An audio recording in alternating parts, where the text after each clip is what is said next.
I see how it is. When I ask if anybody wants to podcast, nobody fucking answers. But when Skybolt does it, I'm sorry. Hey, You asked us in the middle of the week. We all have. I did not ask in the middle of the week. I asked on Friday. to be fair, my Skype has been broken for like 2 weeks. Also, to be fair, Friday is technically the week. It's not the week because my Friday is Thursday. So for me, it was Saturday. Yeah, for me it wasn't. I actually had to work this Friday. And my excuse, I've just been busy with Christmas stuff. I don't care. Christmas doesn't exist for me. Bah humbug. Nobody ever loved me. Damn.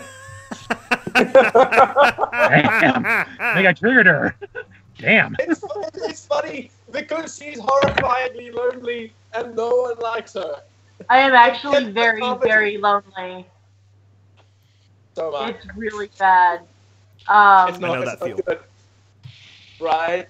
That's the final payment for being a horse person is that no one actually likes you. Everyone hates you. Why don't you eat some worms? Nobody actually likes me. They just want me to read their fan fictions at conventions. Oh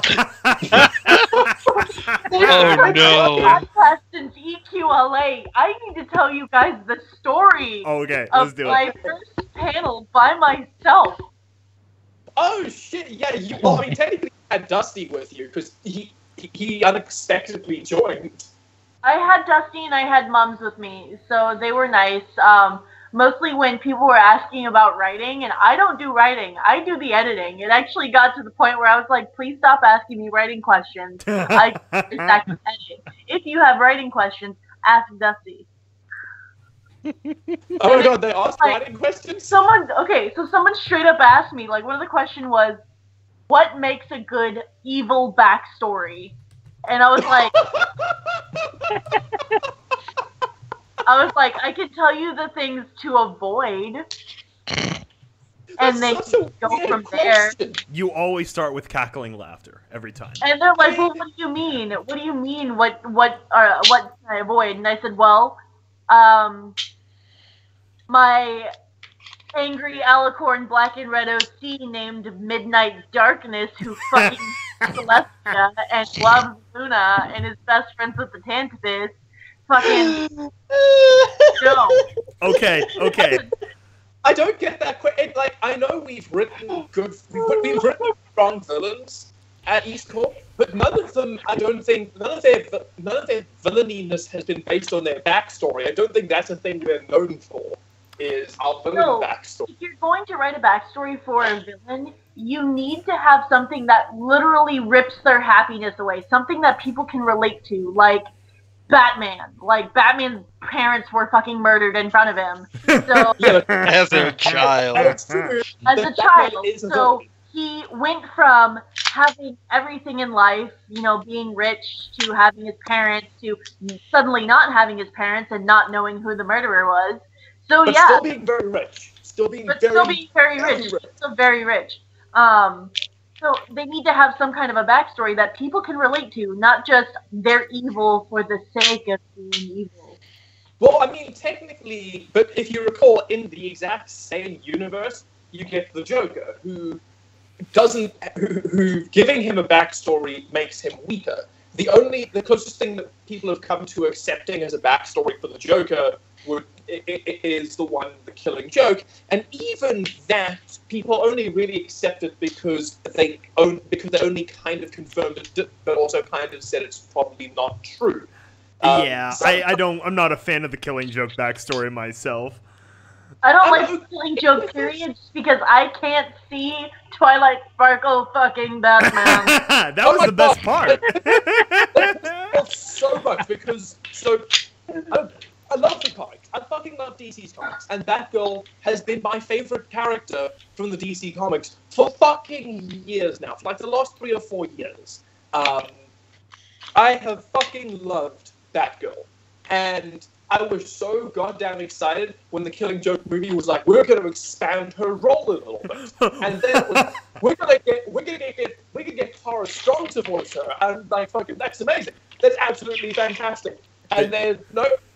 They took one of the fucking Wow. Oh, James died. Is that not just okay? I thought that was me. No, James died. Okay, my joke off that was he got his wish because they literally made made Batman fucking love Batgirl. Oh man, no, my favorite Joker origin story is we're getting into freaking Bane posting now. Is Christopher Nolan. The whole concept that every time Joker is talking about what gave him his scars, that he. Shut up. I'm back. Are you fixed? Are you good? Yeah, I'm alive. Okay, yeah, that was weird. I kicked you on purpose because you started sounding really bad. Mean. That's really fucking mean. No, You're Not like that. That's a hard reset. So your entire connection sounded so choppy and like auto-tuned. I was just like, okay, bye. You sounded like you were talking through a fan. So what Not you're saying even. is, I ranted so hard I broke the connection. You did. Anyway, I gotta get back to my story. Shut the fuck up. Let me talk about my story. Do You it. guys, and Circle, thank you. I appreciate it. I'm looking back at the comments, and Circle's like, I want to direct you to everyone that watches these videos and enjoys your voice acting work. I am a cinnamon bun, apparently. Thank you. Oh, You're a furious little cinnamon bun. oh yeah, absolutely curious. You should see. One of these days, for my memoirs, I'm gonna publish my message history with Needle, and everyone will see my abuse and how I've been bullied. How you've been bullied. It's Yeah, more yeah. of Needle got sick of Vermont shit and told him to stop being a moron. Aww. See, look how fucking mean she is to me. Anyway, okay, so during the panel, right, I decided that we had an amazing turnout, by the way. There were so many people there. I was super worried because it was during it was at the same time as the concert. So I was worried. I was like, oh God, not a lot of people are going to go. So anybody that I saw wearing a Little Pip shirt or something that was Fallout related, I'm like, hey, if you like Fallout, my name is Needle Stitch. You should come to my panel. It's at this time in this room. It's Fallout Equestria. You'll love it. Ponies, Fallout, it's fucking great. Come see. I was literally telling everybody who had some kind of Fallout gear going on. Oh, solid. And a lot of people who I told about, they showed up.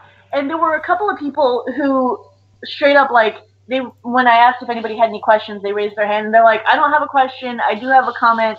I watch your videos religiously. I love Wasteland Survival Guide. And I'm just like, oh my God, yay, somebody actually appreciates me.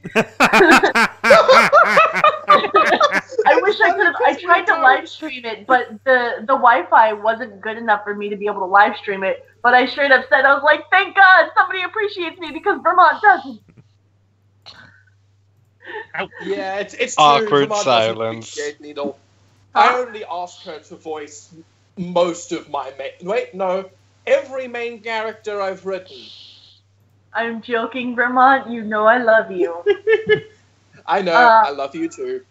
So at the end, I decided, I was like, hey, would everybody be okay with me taking a selfie with you guys, like, just as a group? And they're like, yeah, sure. So I tried to take a selfie, but I realized that my entire head was cutting off, like, half the panel room. So I just took a picture of the... It's just the way that they had the table set up was really bad. Like, it was on this, like, platform. So even if I tried raising my head, like, raising my hand above my head, it still cut off a good majority of the room. And so I just took a picture of the entire room, right? And I was like, thanks, guys. I appreciate it. If you guys have any other questions, we have to clear out, but I'm going to be standing at one of the tables. You're more than welcome to come and chat with me.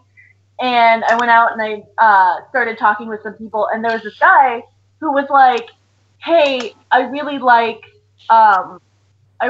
your work as Chirpy. Would you mind signing something for me? And I was like, Oh my God, someone asked you to sign something. Hold on. Uh-oh. Okay. I was like, yeah, sure, no problem. I would love to sign something for you. I would feel honored. And he's just like, oh, okay, cool. Because I don't have anything that's derpy for you to sign, but I do have this. And he slapped down a pornographic Pinkie Pie card.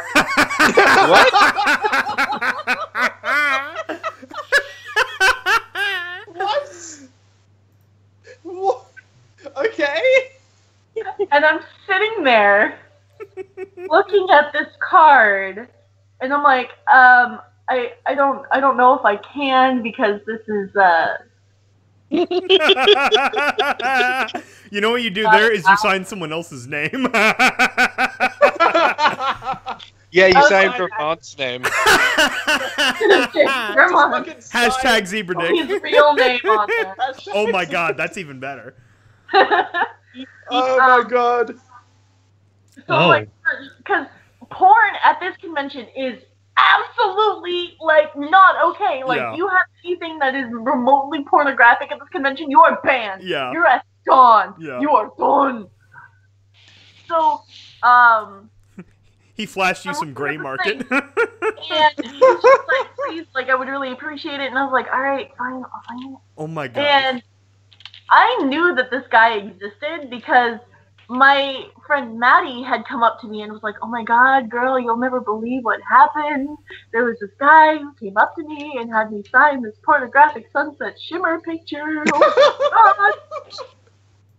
And I'm just like, oh sweetie, I'm so sorry. And then my friend Sarah comes up to me and is like, oh my god, you would like, she told me like a similar story, and I was like, oh Jesus. Okay. Is this the same guy who's been doing it to It's the everyone? same guy. So apparently this guy was going up to a bunch of people and having them sign their pornographic picture. Oh my gosh. Pornographic, like, cards or whatever. And he was having them sign the character that they were cosplaying as. That's horribly awkward. And That's not cool. No. No. so I'm sitting there and I don't know what to do. And, You signed Vermont's name.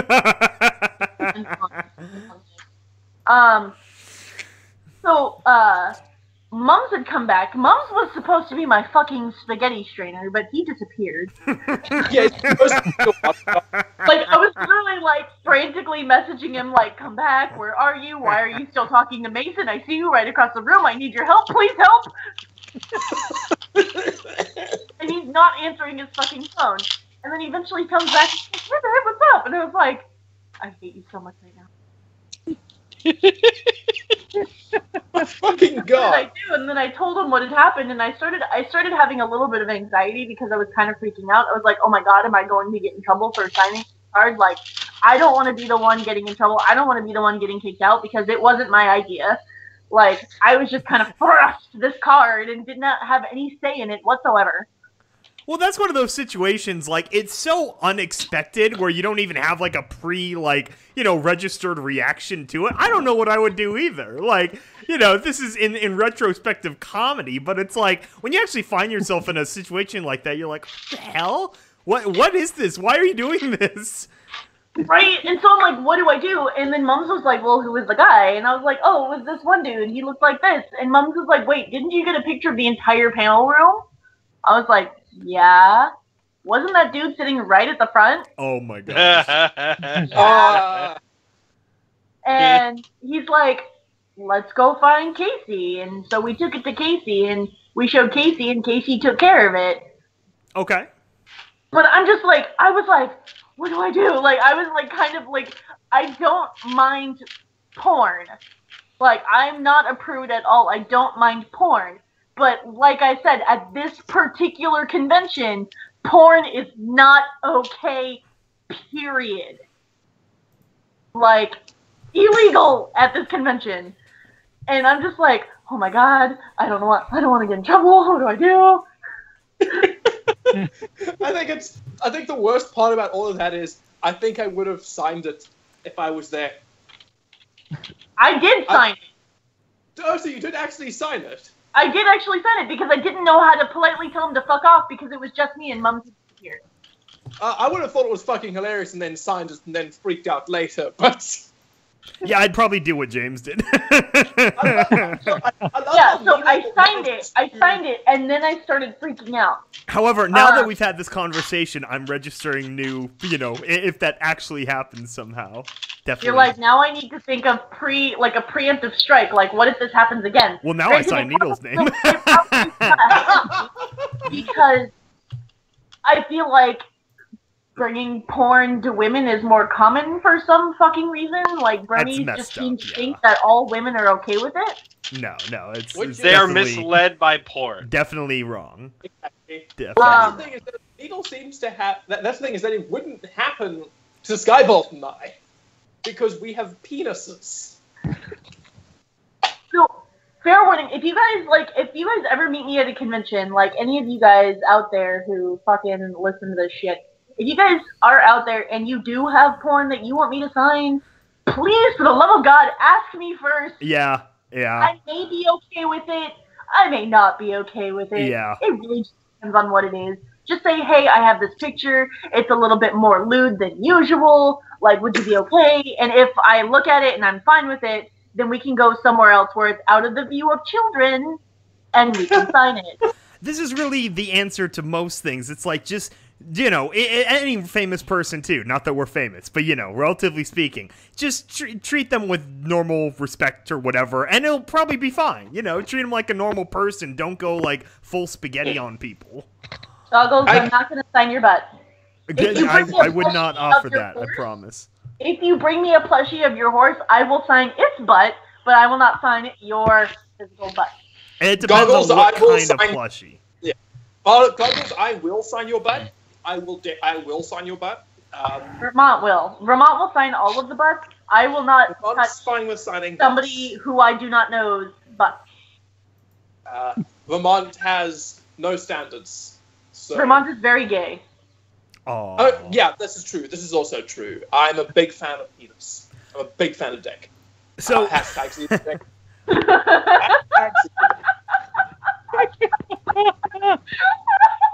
What? Did you think the Zebra Dick podcast was a coincidence? No. Darling, please. Oh, man. So anyway, DC Comics.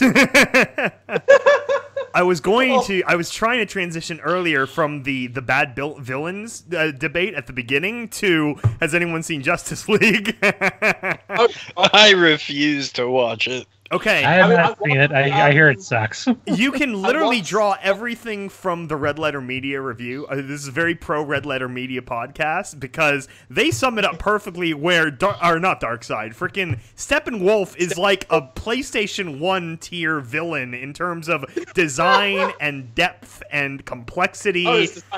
And like literally the three mother boxes in the film are like, I don't know why they call them mother boxes. They should have just called them MacGuffins straight out, because that's all they were. You find the MacGuffin box, and then you collect them together, and they become the giant MacGuffin box. And that's like generic blue thing in the sky. I mean, people joke about Marvel. Marvel has some serious valleys in their quality, but even Thor: The Dark World was a better movie, and Justice League is like the best of their movies too. Wait, so you're saying it's better than Wonder Woman? Shut up! Oh, sorry, not Wonder Woman. Wonder Woman's still best. Are you guys paying attention to the comments? Let me see. The comments. Goggles is like, I think I better bring protection if you sign my butt. And I'm thinking of the Russell Brand stand-up comedy skit where he's just like, I will sign your uterus and sperm. Oh my god. Okay, Goggles, you will sign your butt with the seed. I am not going to sign anyone's butt with my seed. I have zero plans to whip out my dick in the middle of a con. That's not going to happen. It's not embarrassing. It's not even a thing of embarrassment. I have, once again, I have no problem with that. It's more of a thing of there are children there. Well, yeah, that's kind of a thing. Yeah, that is why a certain con has 18+ panels. Yeah, that's true. My panel was a over 13 recommended because it is Fallout. Yeah. Recommended. Yeah, it was literally like they were all color coded. So all of the panels were color coded. Like if they were one color, they were interesting. That's clever. Yeah. Like that. And the I believe ours was purple, which basically meant that it's 13 recommended due to content of YouTube channel, but it is still technically all ages because we weren't actually discussing any of the dying parts. I was able to see dicks and get away with it. But I mean, the thing is that we're not. Is that see, by South African standards we're 16, but I think by American standards we are an R-rated channel technically. Oh yeah, we're definitely R-rated. We're definitely between our absurd amount of violence and although I mean violence and genocide, that's nothing. I mean fucking every DC spell your name in the snow, but it'll be in your mom's handwriting. But yeah, we've had there's just all the we do also have sexual content, and we do have extreme violence, and we do have that's the best part. That scene from The Ranger. Yeah. Well, it's funny. I don't even think that's the worst thing I've ever written, and it's yeah. Well, I know what the worst thing you've ever written is. The problem is I can't talk about it because it's only coming out in February. Yeah, or March. It's gonna be good. Wait, am I a part of that one? I'm not part of that yes. One. Oh, yes, because that's Terminal Secrets 5. Wait, we already what? As in Awake. We have already announced the name. It is okay to say that. Yeah. Yet one that you haven't gotten to me yet. Yeah, no, that's because I'm still doing final edits on the script. Bitch, Well, I'm the one who does final edits because you miss things.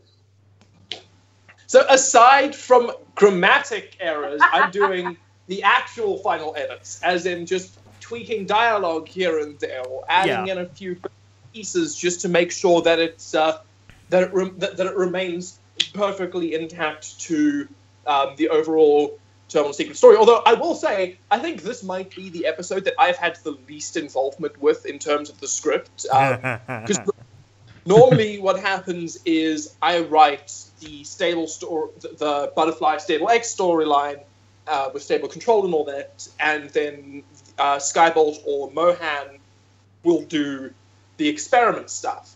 And every single time Skybolt writes a new script for Terminal Secrets, he pushes a little bit further into the Stable Control, Stable X storyline. And normally I've taken the ideas that Skybolt had, mixed them with my ideas, and then we put together an amalgamation. Except for episode 1, where I completely rewrote it. In this episode, I'm literally just doing minor tweaks here and there. I'm actually going to have. This is actually going to have to be the first time in Terminal Secrets where in the credits I'm not going to be able to put my name under script. Aww. You can put it under edited by Vermont and Needle. Well, so my name goes under story and my name goes under director. But I can't say this time it's just written by Skybolt because he wrote 98% of the fucking script this time. Yeah, the nature of the story required me to definitely lay out everything pretty explicitly. Also, it's simply because since episode 1, now that I've been learning the characters from the experience, now I can write for them too. So I did a little bit of writing in the Hunger about what they were saying, and then of course he took it whole next level. So yeah, it's so that's kind of, it was very much Hunger would have been fine, but I had a completely different idea. The original script for Hunger, and you guys can see this if you go and look on Skybolt's channel at the demo, was originally just Butterfly and the Crusader. It was. Because it was originally Butterfly and the Crusader mainframe only. But the problem was that we got so dark that I figured we needed to add in a bit of levity. So I brought Blue Ball in, who at the time had not been a major character. Blue Ball had been mentioned, and he was important to the story, but he'd never actually made a significant on-screen appearance. So episode 3, when it came time for my round of the script, I brought Lupul in, and that altered the dynamic because those two, their personalities kind of clash. Yeah, a the little oil bit. and water. Exactly. But I call being water. Blue Ball has a much better sense of humor than Butterfly does, and that's not necessarily saying that Butterfly is a Type A, because that's like usually when you have people clash, it's always the comedic goof and the Type A person, which I wanted to avoid because we have seen the comedic goof and the Type A relationship so fucking often. I'm getting sick of it. This was just the comedic goof versus whatever the fuck Butterfly is. She's basically just the tired, everyday, average worker, which also pretty much me every single fucking day. I mean, the funniest thing about Butterfly I always find is that she's not special. She's, your standard Fallout Equestria hero is they're usually bad at most things they do, but really good at like at least one thing. Little Pip is great at lockpicking. She's very determined, and she got really solid levitation skills. Blackjack's a fucking idiot, but she's got all of these things. She's just lucky. Silverstorm, hired gun's even fucking dumber, but she's strong as hell. Butterfly has nothing going for her. Aww. Butterfly has no real talent. She's and the thing is, it's not even like and she doesn't even go the opposite direction. She doesn't have anything that she's exceptionally bad at either. She is a normal, average, boring pony, which is what I think makes her interesting. She is the audience insert, the relatable character. Kind of, but outside. She's my OC that I just started to self-insert into the button. She can kind of act as an audience insert, but also kind of not. Like at the beginning, she very much was. She very much was an insert for the audience, just an excuse for us to have a reason to tie the stories together. Because honestly, Terminal Secrets could have been an anthology series with no overarching connection at all. But I would have got bored with writing that. After a while. There needs to be. Stories need to have a push forward, a momentum. Yeah. It's why you find me writing. It's why I don't write as many Wasteland Survival Guide chapters as Skybolt, for example. Because slow. Exactly. I need to. I need to be writing on something where there is a push forward and an end goal. And the way I'm kind of writing my Wasteland Survival Guide chapters for next year, because I'm trying to finish them all. Between now and the end of January, so that we've got. Oh yeah, I want to try to finish them all now, so that we just have that stockpile of them. And it's not even like I've got that many left. I think I've got like 8 left. I can't remember how many out each. Yeah, I think we're like 10 and 10, because I remember thinking that I'd write my next set of 5 and then my final set of 5. So like we have at least another like 20 in the hopper, essentially. Yeah, we planned that it'll run until like December next year. Yeah. But now that the other advantage of me writing all of them at once is that I'm trying to leave some sort of progression in it from episode to episode, just as a bit of an experiment. I've always experimented with Wasteland Survival Guide, I mean, because that's always been. As I've said, I think on the podcast before, I've definitely said it about the fact I finally realized Skybolt and I, where our differences in writing styles lies. Skybolt's far more focused and will stick to the brief, whereas I'm far more experimental. And it also comes in with the Wasteland Survival Guide. My chapters are weirder. They push what the Survival Guide technically should be into history and all that other shit. You can clearly tell who wrote a Skybolt chapter and who wrote a Vermont chapter. Exactly. Skybolt sets out with his goal in mind, and he will accomplish his goal. So his stories have a better pacing and a better flow to them. Vermont tries to find the stories as I plan everything out, but everything is so subject to change. and everything is so subject to how could I subvert what I'm doing here, which works but also doesn't work. It has huge chances of failing. Then it's a needle, I'm stuck, please go. Yes, that's the other problem, is that my writing style requires so much proofreading from other people because it's really, really hard to tell if it'll work. For my final film for this year for university, I wrote the script. I rewrote the script 3 times, and when I finally found a script that I liked and that my writing lecturer liked, and then I made a 3D layout for it, which is basically like an animatic but in 3D. It's just basic camera movements and animations for the characters with no lighting and no personality touches to how the character is animated. Very, very boring. But it's just meant to help you get an idea of the timing and the pacing. And I put the script into animation, and it was fucking horrible. Like, it was a good script in the script form, but it just translated fucking horribly, which is something that happens with a lot of my scripts, is they don't translate well into film or animation or audio drama.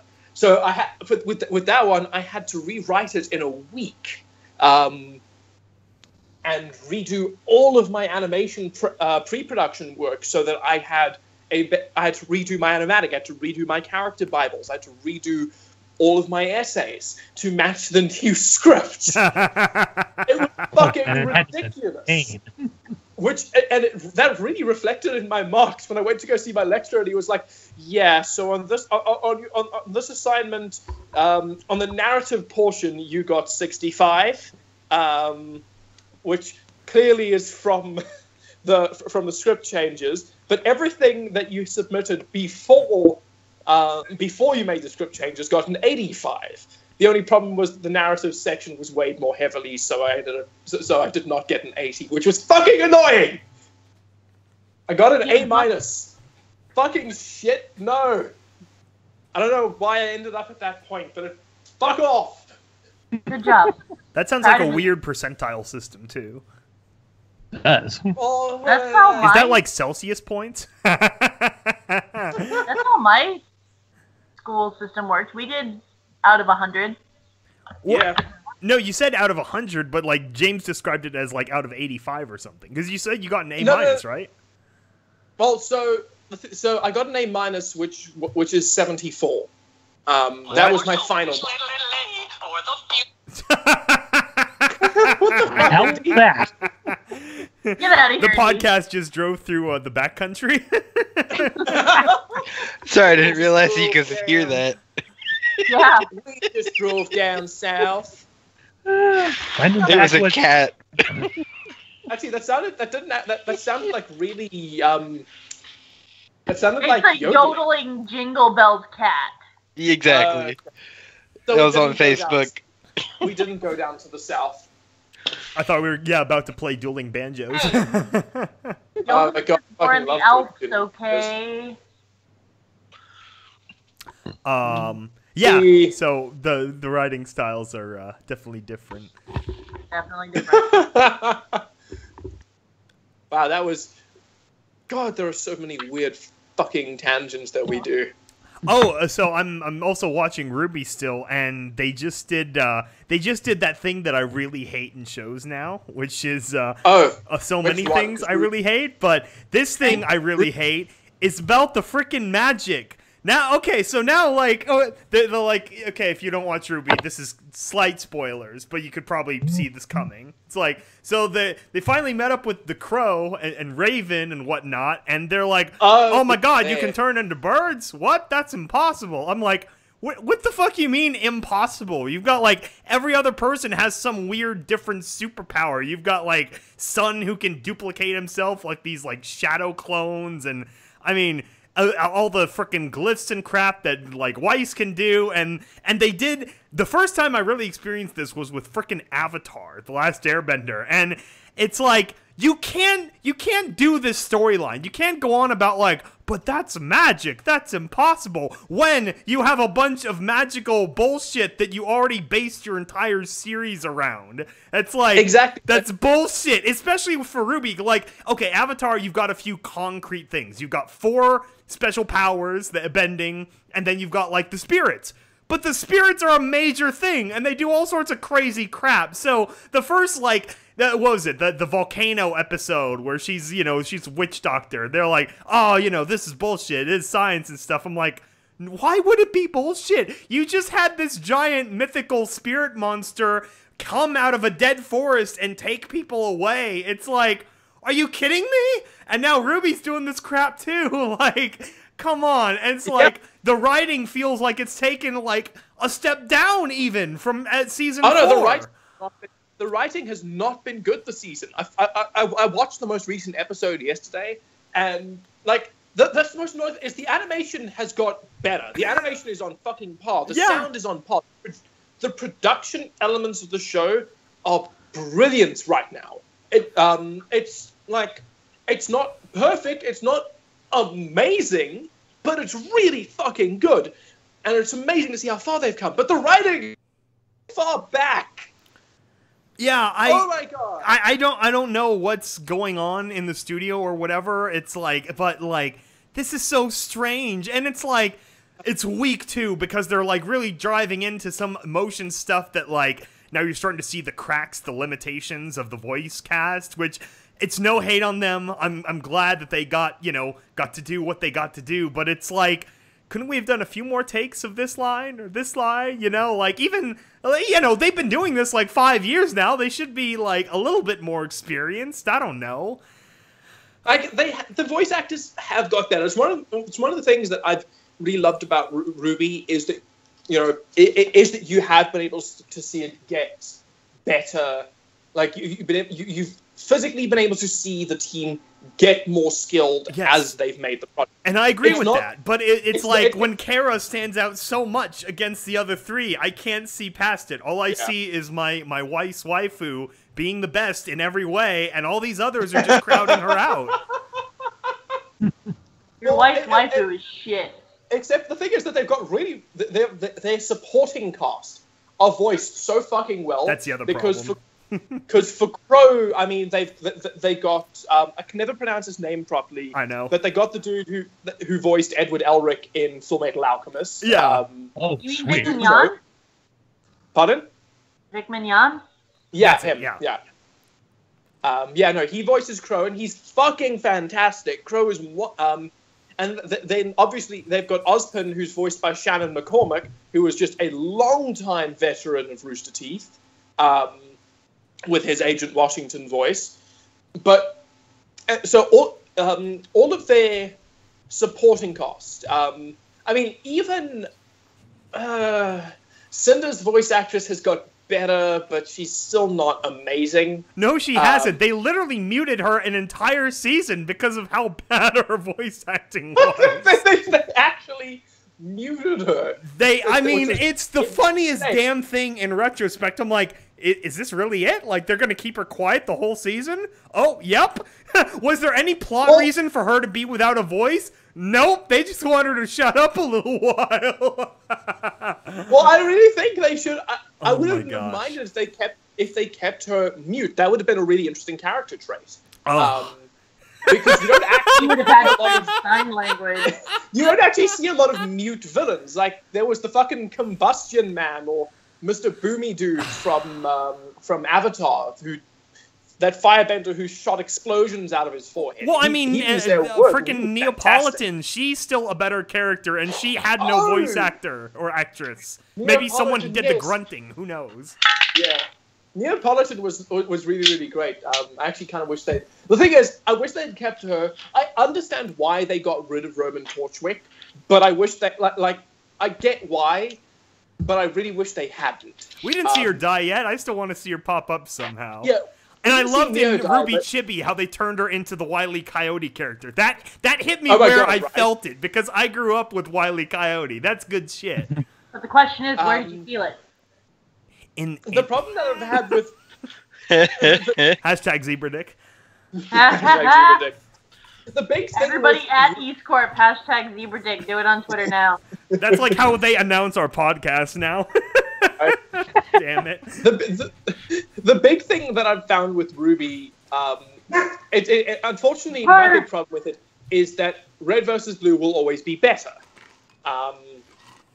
And it does feel that way. Because with Red, because the big thing with Ruby is that so you've seen the animation get better over time. You've seen a whole bunch of things get better, but the thing that's become the most evident with Ruby is its writing. Of season 1 to 2 to 3, it got really fucking good. Season 3 was really well written. Somebody go give the dog a hug because I can't. Lily, chill. Well, that's the weird thing, too, is, it's very unfortunate what happened with Ruby, but the creator who died wasn't the writer. He was the art guy, The two main writers are still there, and it's like, what happened? Well, the thing is this like full-screen bullshit? We know Miles is a good writer because he gave us RVD 13, which was very well written. No, I know. I don't know. Maybe it's Carrie. It's unfortunate with Ruby because, with Red versus Blue, it was well written from day one. Yeah, that's really it. You can't get past. That's always going to be, in my mind, the biggest difficulty that Rooster Teeth is going to have to face is that they don't have a single writer on team who is as good as Bernie. No. Which it always annoys me that he doesn't do any writing these days, because he is a very talented writer. Like outside of Laser Team, which is okay. It's not amazing. Okay. Yeah. I saw this. I saw the sequel. It's better than the first, but it's okay. It's not his usual. It's not Bernie's standard. The problem that it's kind of facing is that on the bright side, Bernie is starting a new. He and Matt Hullum are starting a new project apparently. He was talking about it. Well, so can I offer another example? It's frickin' Day 5. Their video, their live action series about the sleep, apocalypse. All of the best segments are clearly Bernie's original ideas shining through. Like the fact how Joel was supposed to be the main character originally, and then he had the one scene and walked out. And then season 2, they brought the Joel character back, and hey, that worked out really well because that was a good idea. You have a guy who can't sleep who's surviving the sleep apocalypse. It's perfect. Wait. Did they bring Joel back? I actually haven't seen season 2. Oh, I'm sorry. Was that a spoiler? He comes in pretty early. It's fine. Honestly, that'll convince me to watch season 2 because Joel's episode was the best. First of all, yes. Until that point, I did not realize how good of an actor Joel was. Like his Caboose, Caboose doesn't let his acting shine through because Caboose is meant to be an idiot. Yeah. And there are moments where Caboose does have these points where it's like, holy fuck, it would take a really good actor to take that character and make an emotional moment with him work. Because Caboose does get those moments. But Day 5 actually let Joel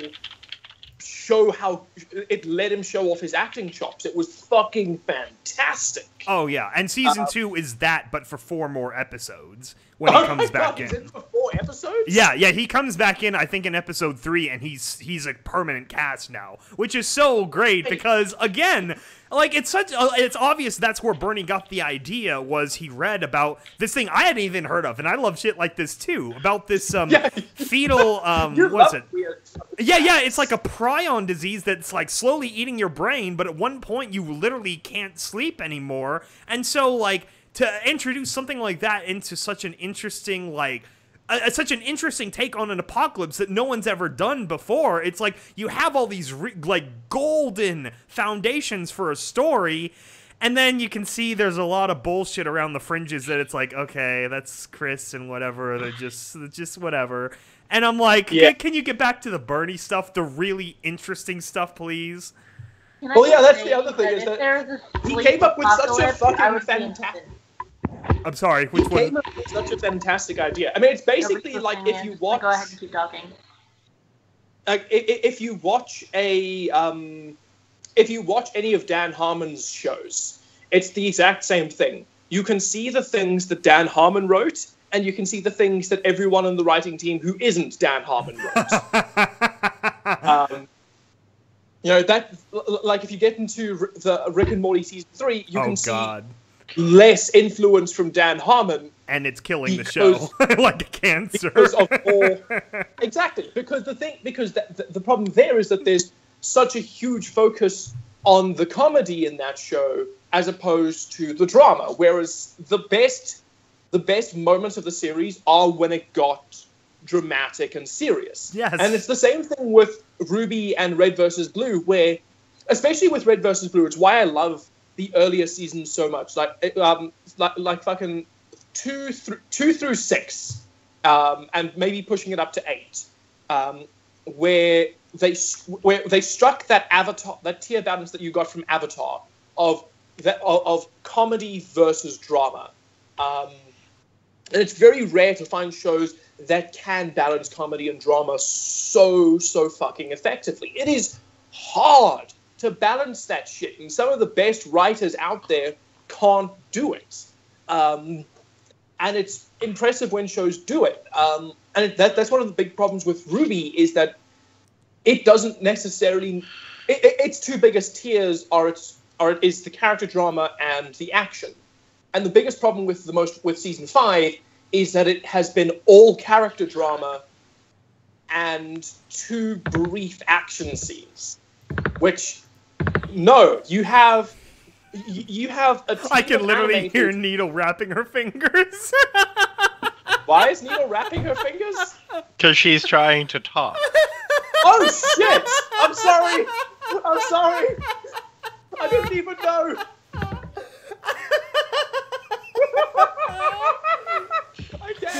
Okay, you can talk, Needle. I'm sorry, I didn't Jesus, even... I can feel it from here. A freaking Needle. 300 miles away. Do you want me to throw you one of my muffins, Needle?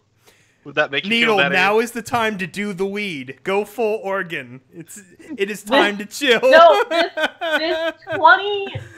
this 30-ounce reusable water thing that I just bought, I'm about to fill it with fucking tequila and just down it. Oh, yeah. Yeah, Swallow the Worm Needle podcast. That would be great. Because Vermont's driving me up a wall. Drink the jam jar, Needle. Drink the jam jar. Somebody needs to fucking draw a picture of this fucking Vermont leads me to drink with just Needle with a big cider jug with XXX all over it. I can get that. I can get Tanya to do it. Who's been doing the art for the Untypical Twitter feed.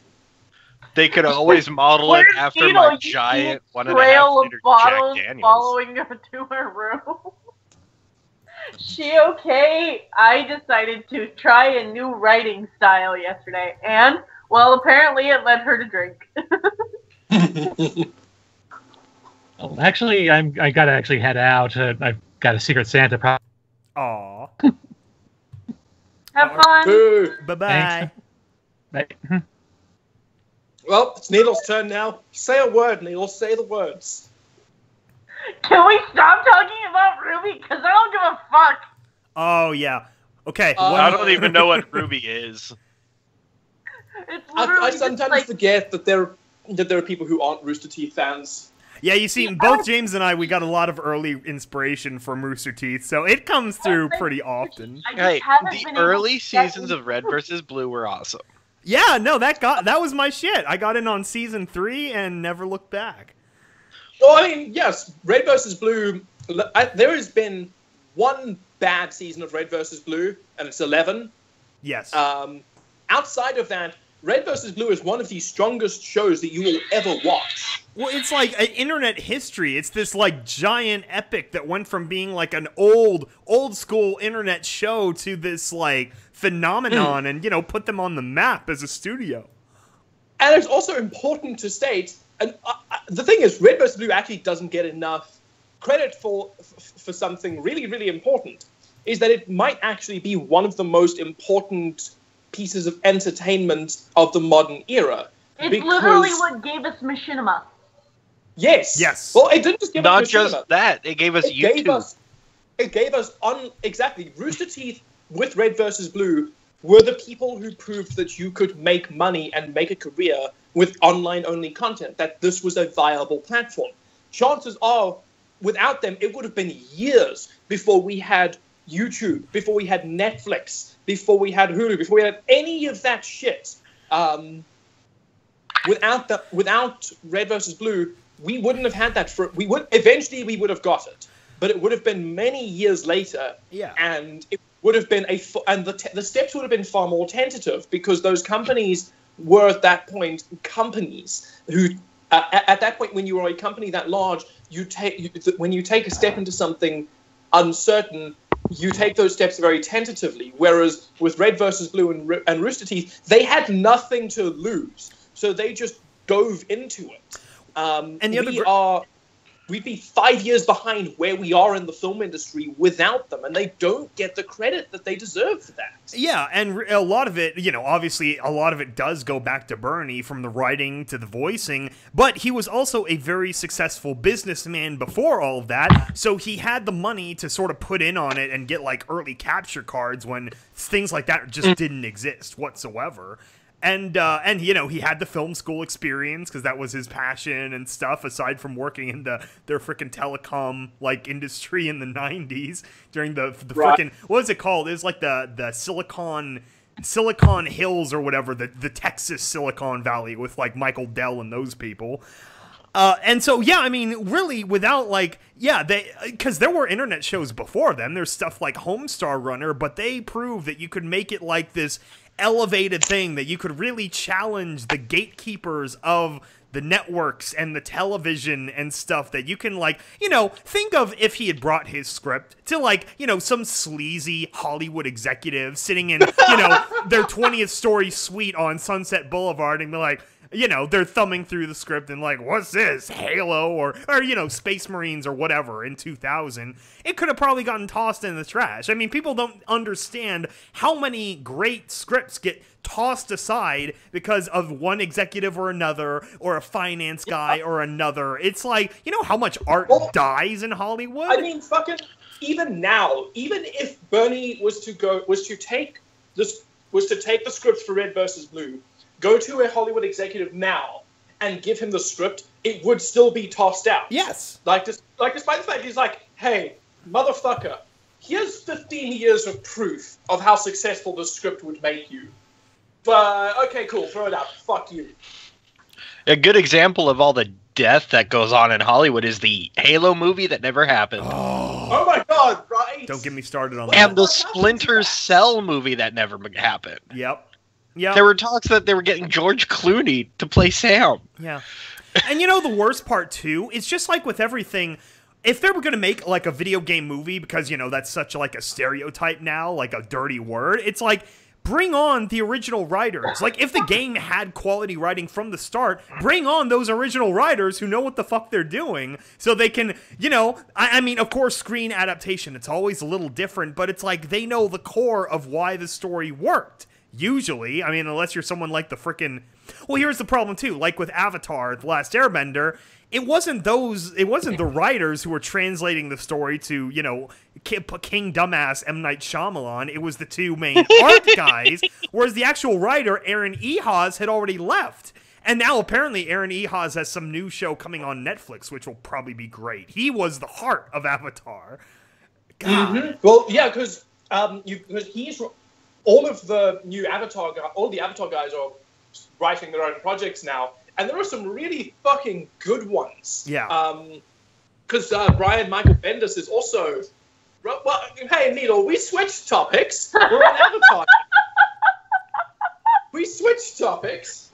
No, you switched subtopics. You're still talking about the same general stuff.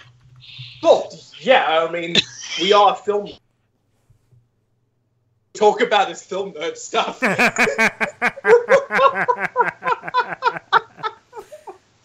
The podcast exists for us to bullshit to each other. That's all this is. If you guys listen to episode 1, you know what you're in for. So total topic change. Before before we jumped into this this podcast, and don't see Needle. This is what I'm going to do. Now I'm going to talk about something that both you and Skybolt are out of the loop on. Isn't that going to be wonderful? Okay, so I know. So hopefully, people in the comments section are familiar with Ambient, that fucking weird ass pony game. Oh my god, are you gonna tell the same story again? Fuck you, Needle. Needle, fuck you. Fuck you. I don't know. I mean, there's a pony project that's making $1,000 a month on Patreon, and the director's stealing all of it. But you know, if that's not an interesting conversation, damn. I mean, what this project's been running for 2 years now, and it's made it gets $900 to $1,000 a month, and for 2 years, the director has not paid a single member of his crew. He's pocketed all of it. That sounds like an interesting topic to me. Do it. So, as I think I've bitched about on the podcast before, is that I used to work on the writing team for this game. But the team lead...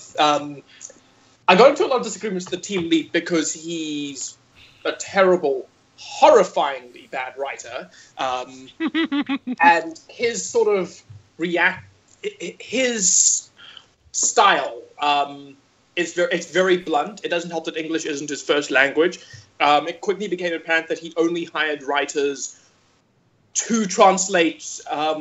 His writing team was essentially there just to make his broken English seem viable to English speakers. He didn't really... so he turned down pretty much every single possible... Oh my god! That picture of Needle right now. I kind of feel like that's Needle's face at all times. Even sort of the angle of it. I imagine that she's learned to speak without moving her lips so that her face can remain in that position at all times. No, you can ask Indy. I can usually convey what I'm trying to say with just a glance. Well, I mean, I can't really... We communicate through text and pictures of your cat, so... Yeah, pretty much. That's... So which that's essentially... That's essentially 90% of our communications. Either that and yelling at me for not knowing what colors are. I've gotten the mom glare down pat. Like... Oh, you do the mom glare. I do the mom glare, and everybody just starts to feel bad. Oh. I've gotten that down, and everybody either shuts up or starts to feel bad.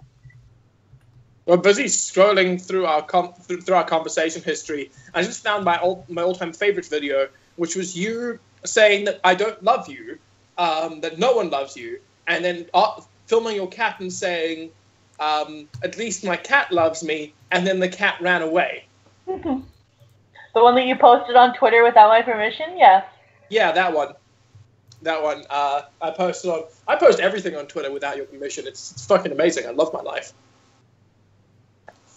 It's creepily evasive, and it makes me not want to send you videos anymore. Aww. Aww. That's it does bug me a little bit. Aww. Fine, I'll ask permission in the future. Guy boo. Usually.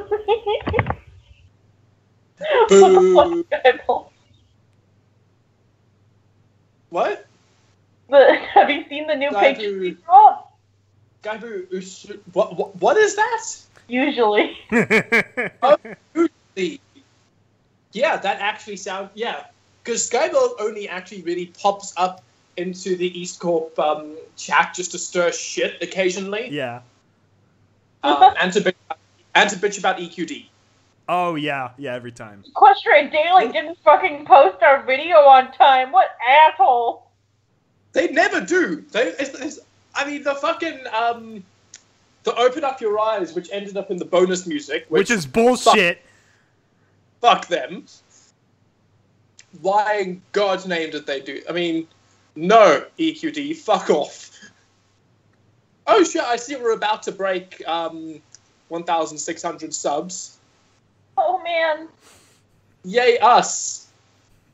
So has anyone kept just kind of cycling back, but not really, onto Patreon? Has everyone this fucking shit that they're trying to pull now?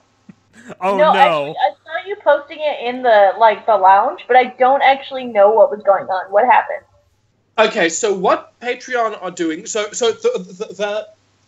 the process that we are used to with Patreon is that our patrons pay us money, and Patreon takes a 5% process. They take a 5% fee because that's their business model. That's how they make their money. So I mean, like, we make $165 a month, but technically we should actually be making like $175. Or I don't know what 5%. I don't know the full thing, but if I was to work it out, it would be around $175 to $180 a month. We lose, so we lose 5% of our revenue to Patreon, which is fine. That's how they make their money. What they are doing now is they are shifting the onus to make that payment to our patrons. So now we make 95. I think between processing fees and the Patreon fee, we make closer to 95% of our money instead of 85% of it, which is better for us, but also worse for us because the patrons now have to pay. So that on top of their fee, they have to pay a $35 fee blanket, as well as 2.9% of whatever fee they're paying. Wow. Yeah. So I think it's like a $1 fee now becomes $1.58, I think. Which is problematic because from what people have been able to figure out is that most $1 patrons are patrons who support 5 or 6 different channels. Yeah, that's why you give fractions, the little support. Yeah. Most, like, if I was to go through our patron list, I think almost all of our patrons are supporting other channels as well.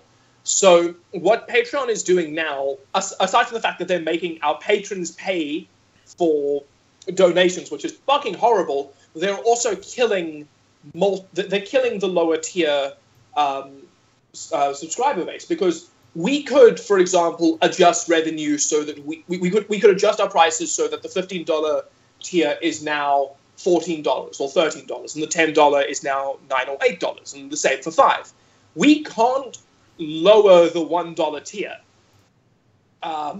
because it's $1. You can't go lower than that. Yeah, that would just like the processing of the payment would make it worthless. Exactly. So, and I have been thinking about it. I have been thinking about. So I went recently and asked our patrons on the Discord, can everyone who is on here afford to continue paying with Patreon's new system? And so far, everyone seems to be able to pay. There's been one person who hasn't, but she's going to be able to make arrangements because she's dating someone on the Discord who will be able to cover for her. So she'll be able to stay. That's fine. If we had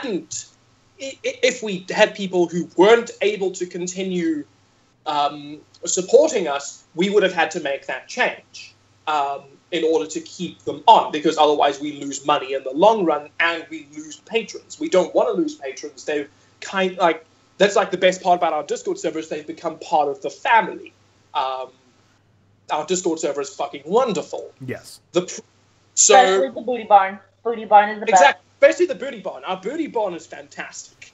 So Patreon's new system has caused, and we're lucky in that all of our patrons have been able to continue paying for our bills, essentially, our everything.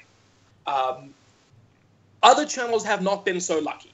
There have been a lot of channels coming out showing just pages upon pages of patrons who are either complaining about the new prices and apologizing and saying that they can't continue to support, or patrons who have just simply dropped out from their tiers. So you have massive channels losing fuckloads of money. So that is fucking problematic. Yeah. Oh, jeez. I gotta message Spike now, make sure he's gonna be okay. Oh, shit. Does he have a lot of $1? Yeah. He has a lot of people, helping him on Patreon. Yeah, channels like Spike's would be ones most affected. We're lucky being smaller, but a lot of people are now looking at options outside of Patreon. Yeah. The problem is that I took a look at options outside of Patreon, and no, bad other channels. There are two that looked kind of interesting, especially one that was built around, especially one that was built around the thingy, around what? Around smaller content creators, and that looked interesting. I think it was called Ratifier or something like that. The problem is that they don't explain adequately how their process works. Yeah, all the money goes to some unknown, offshore island. Exactly. They don't say how much their fee is. They don't say how their system works. They don't give you examples of other people. Like, if you go into Patreon, it gives you, all their top examples. It gives you their most highly funded patrons, and they give you patrons, and you can use that to see how everyone has structured their pages. What these guys do is they just give you the search bar, and which doesn't help if you don't know the names of the people who use the fucking site. So you can't search to find examples. You don't know how the fuck that site works. And then there's another site which is even worse, where they explain what they do, which they take more money than Patreon, and they let patrons decide when they want to donate money. So it's either on a weekly, monthly, or yearly basis. Oh, wow. Interesting. That's a good system if we had 100,000 subscribers. Yeah. But we have 27 patrons who we need to. That would be pretty horrible, because a few of them would decide to go on the weekly, a few of them would decide to go on the monthly, and God forbid, but some of them might decide to go for the yearly, that would be horrible. If we You can be on the Patreon for 1 month a year. Be on the Discord for 1 month a year. After that month, we boot you out. It's easy to exploit. It's fucking horrible for us. And it also, most importantly, means that we wouldn't have a regular income of money. The nice thing about Patreon is that I would rather have less money, but know that every month we are going to have this amount of money come in. That's what lets me budget for the shit that we've been buying. It's like, okay, cool, we'll buy art from this dude, and yes, it's expensive, but I know, okay, cool, this amount of money is coming in next month, which will more than cover it. A stable income is much better than a larger income. Yeah. So Patreon's system right now is becoming really problematic. And while it's not stopped our current patrons from leaving, I do fear that it will stop new patrons from joining. I can edit the rules of the booty barn to make it more lucrative. Oh my gosh. Lucrative. So would you guys like to see peen in the booty barn? Oh my god. Oh my god. Do you want to see a peener? Do you want to see a peener, guys? Dude, I cannot tell you how many people I've actually had messaging me requesting me to change the rules of the booty barn so that we could have actual, like, X-rated porn. Should we make like a super booty barn? No, I don't The think. twig and giggleberries. Right now, I'm just kind of going back and forth in my own head, like. That's not my side of Okay, management, so I'll let fuck you guys do you, whatever Alex, you want. or else I will kick you out. It's been funny how. Hello? We can hear you. Oh, okay. Sorry. There was just a delay on my phone. I saw I could have the little rings for people talking. It'll end up being like the needle rules, like where it's fine as long as it's not too weird. So, it's been kind of funny. One of the things I found really funny about the studio is it's the de facto positions that people have sort of just slid into. Skybolt avoids managerial decisions pretty much entirely. Skybolt comes in, he writes a thing, sometimes he'll ask me for budgetary money, and then he'll just fade into the background. He'll fade noisily, and everyone... I break a lamp on the way out. You're a cat. But Kelly arrives when we need him. Kelly's our group's Batman. He comes needed, and then he just vanishes. I mean, we had a whole conversation about which emoji Kelly would be, and it was this pelvic thrusting monkey. And he never responded to it. Yeah, I know. Why did he respond? That pissed me off. I wanted a reaction, Kelly. I have had multiple full conversations with him, planning out new projects, planning out editing for old projects since that time, and he has still not responded to that post where we spammed like 20 fucking monkeys doing pelvic thrusting and describing them as Kelly, and he didn't respond to any of it. It's infuriating. Kelly arrives when you ask him to do work, and then he'll do the work, usually flawlessly, and then he'll leave.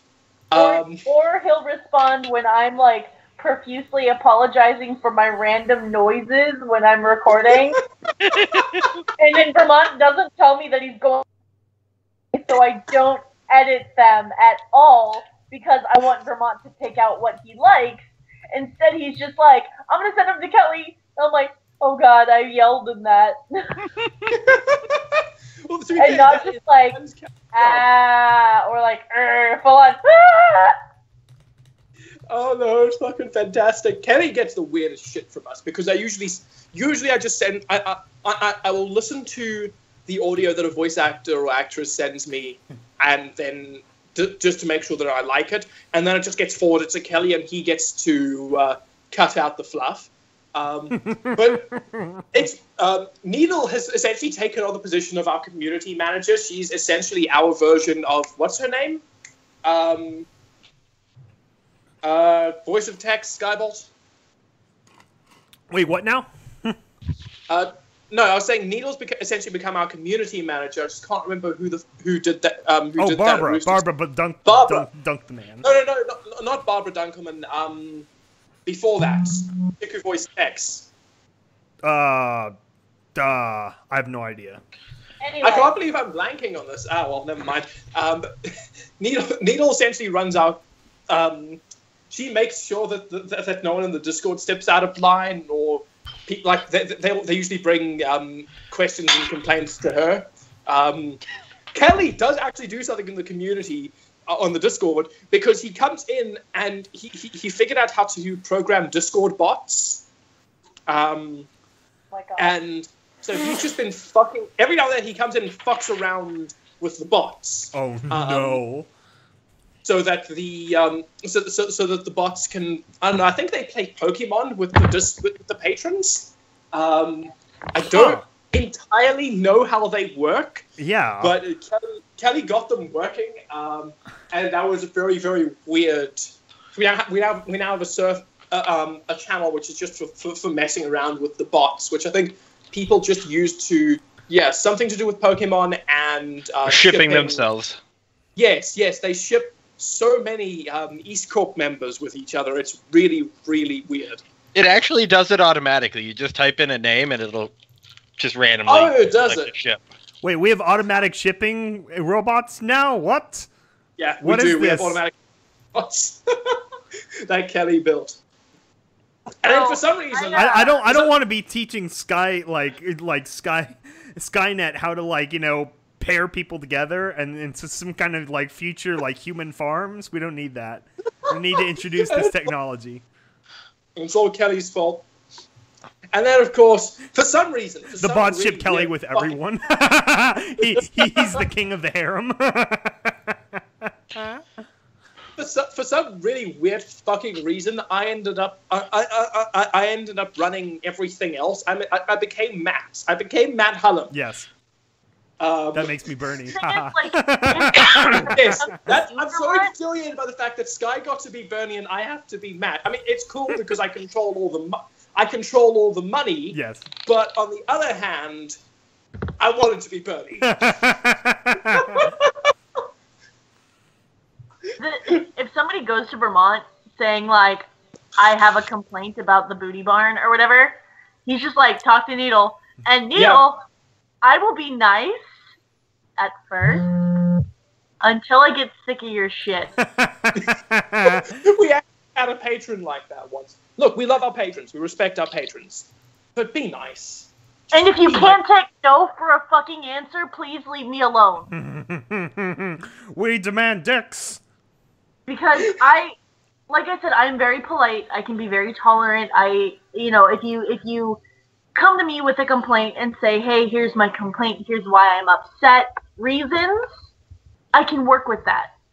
If you just say, I'm upset because for the sake of being upset, I'm going to be okay, give me reasons, and then I can help you. But if you're just going to say, well, I'm upset because I'm upset, fix it, I'm going to be okay, come back to me when you actually have reasons because I don't take you seriously. Yeah, it's kind of, like I say, we love our patrons, but we want to make sure that the Discord is an acceptable place for everyone, because we do value the Discord community really, really highly. I fucking dig our Discord community.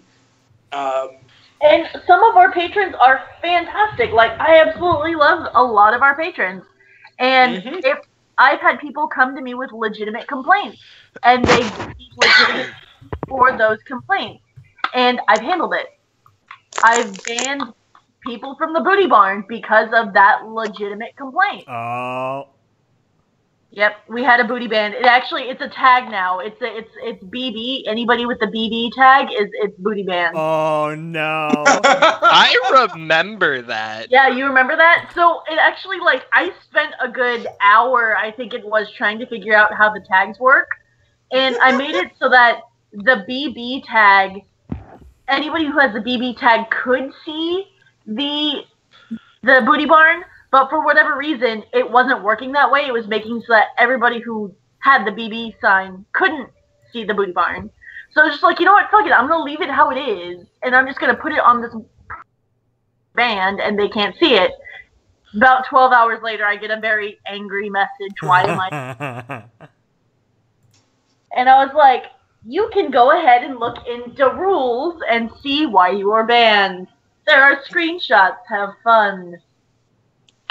Oh shit! I just found a thing on my Facebook memories because it's that time of the morning, so those pop up. Yeah. It's 9:30 p.m. I know. It's 7:35 a.m. over here. I'm just gonna send this over into the chat because I think it's fucking hilarious. Okay. This is a teeny tiny blast from the past. I was very excited when I finally got this. Okay, it should be sent over into the Patreon podcast. Oh, yeah. Give me a sec. I was so proud of getting that. I still have it somewhere. Well, I should hope so. You didn't open it. Wait. Give me a sec. What? Is that a legitimate Coke can? Yes. Oh, spoilers. Where did you get it? Order them. No, well, yeah, there was a promotion that they were doing of you buy a Coke and you buy like a specific amount of Coke and then they'll print one for you. They'll make that thing, one of those things for you, which went really, really well. I ended up getting 2 because my dad sent me up there for 1. We didn't have money for the second, so I basically attempted to flirt my way into getting this one. Oh my god! It weirdly worked. I mostly just think that the guy wanted me to go away. He was not really impressed with my flirting skills. Oh my god! Is anybody ever? Poor Vermont. Hey, lots of people are impressed by my flirting. Yeah, I'm not. Yeah, I never flirt with you. Good. Why? You live halfway across the world. Okay, I flirt with people, but that doesn't necessarily mean that I want anything. I just flirt. Yeah, Yeah, I that's know how not that flirt. goes. I'm not gonna flirt with someone unless I want to get in their pants. Yeah, don't send false messages.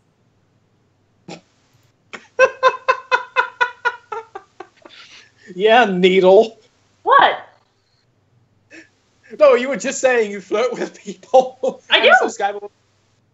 Yeah, so Skybolt was getting Skybolt was getting up on his high horse for you. Aww. We're all high. Guy, do you have some repressed feelings for me that you don't want to say? You No. That's not Denial. No, I was talking about Denial. someone from the past. Aww. Poor baby. That's not entirely that's not even slightly what I meant, but I'm glad the conversation went in that direction. Oh my god. Denial is the first step, Skybolt. Is it?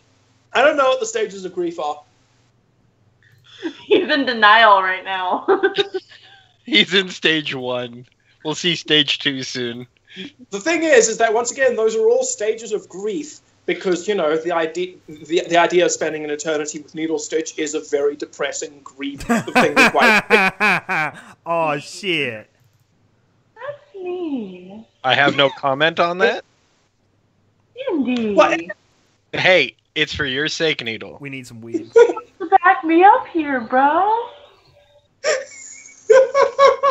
They can speak for themselves on the eternity part. I think you would be fun to spend eternity with. I think I'd be fun to spend eternity with. I keep Drinking buddy. Wait, we don't need to talk about eternity right now because I just got done watching 24 hours of secure, contain, protect videos, and one of those was where a guy was fucking stuck in a pocket dimension for 5 years, going crazy. You gotta watch out for those ketters. Oh my gosh, that's good stuff. I wish I discovered them sooner because I would have had better writing ideas that I could have stolen from them. But there's some terrible ones. Yeah, no, there's a lot of crap, but some of the online readers on YouTube are very, very good at what they do. Like the Volgun guy, he's very good at what he does. At least Indy likes me. We all like you, Needle. I wouldn't drive down to Portland to bring you up here for the weekend if I didn't. I know. No, now, oh my god, you guys. Now you don't have to. Oh my god, you guys, can I tell you about something that I'm super excited about? Okay. Are you moving to Seattle? Okay, so that's not a for sure thing yet. I still need to talk to a couple of friends about that. So I haven't really, the past few years for Christmas, I haven't really gotten much. I've gotten little socks, from friends who are just like, oh, these have Stitch on them, and I thought they'd be cute. And I'm like, oh, okay, cool, thanks, I appreciate it. I'm very much about it's the thought that counts. Absolutely. And I appreciated it. And then this year, I really feel like I have been given more thoughtful gifts, you know what I mean? They actually put effort into it. Indy just bought me an entirely new cooking set. I did. Oh, nice. Okay. And so happy because one is purple.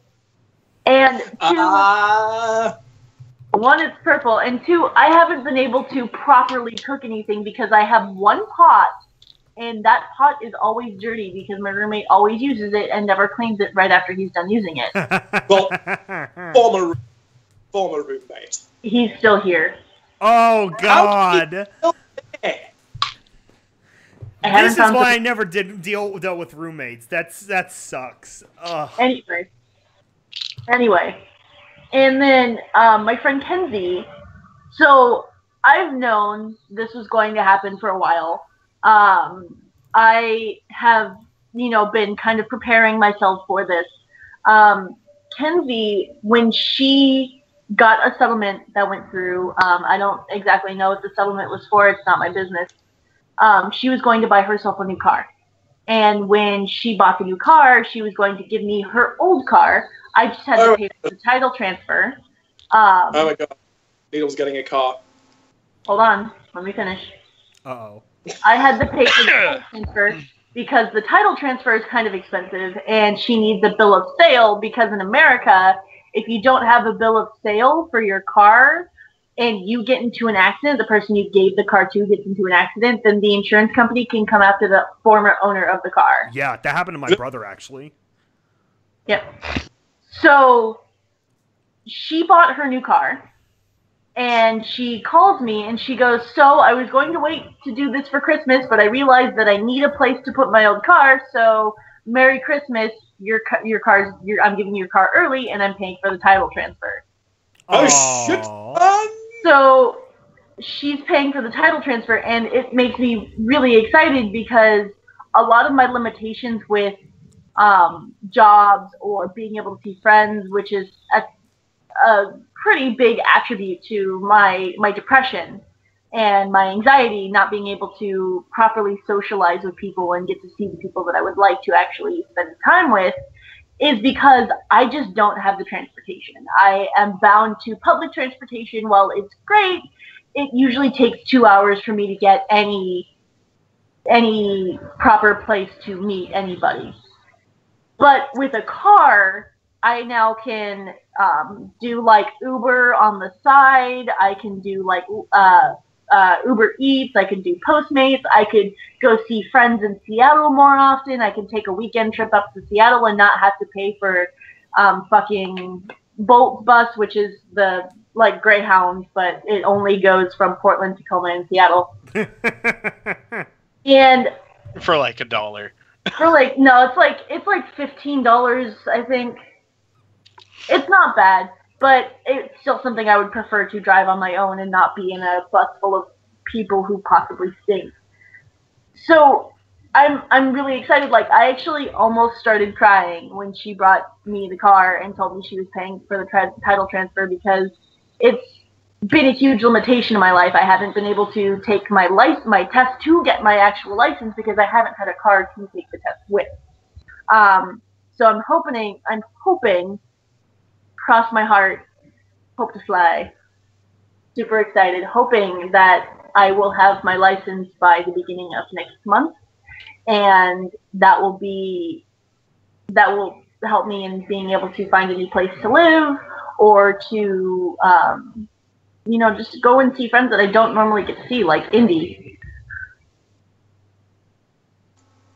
I'm only 2 hours away now because I'm in Tacoma. That's actually a really fucking solid.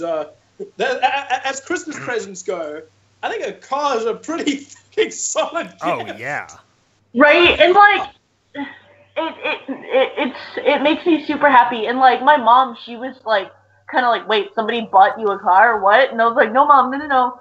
She was given the car by her old roommate, and then she's getting her new car, so I'm getting a hand-me-down. And my mom's like, oh, okay, I guess that makes sense. And I was like, she's just paying for the title transfer, which is like $80. Oh, shit. Do not forget about insurance. Yeah. I know, I have to get insurance. That's something that I will get probably next month. She's keeping the insurance on the car for this month. Mm-hmm. That way she can take it, get it detailed, get it cleaned and everything, make sure it's nice and pretty, make sure there's no actual damage to the car other than the frontal damage that happened when we got into a car accident. Is this the car that happened in? Yeah. Oh shit! It's Yeah. Oh.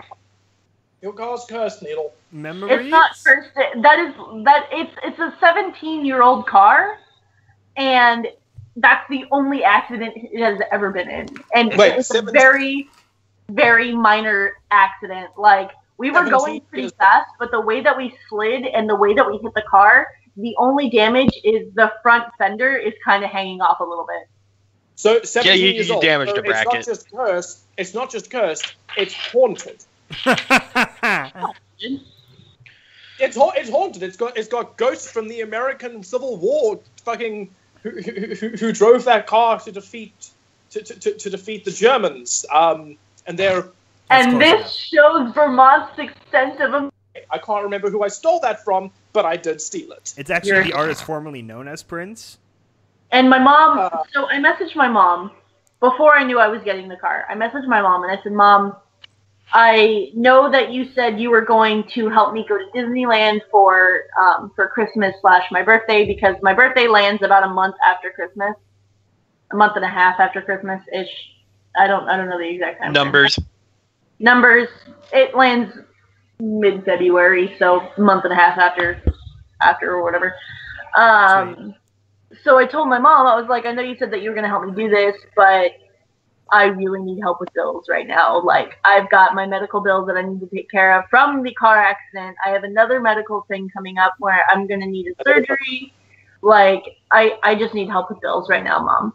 She goes, okay. And she sends me Christmas money through Venmo, and that helped me take care of a bunch of bills. And I think it's probably the most meaningful Christmas I've had, and it definitely makes me appreciate the people that I have in my life a little bit more than I do already, because I'm trying not to sound ungrateful, because I am very grateful for the people that I have in my life.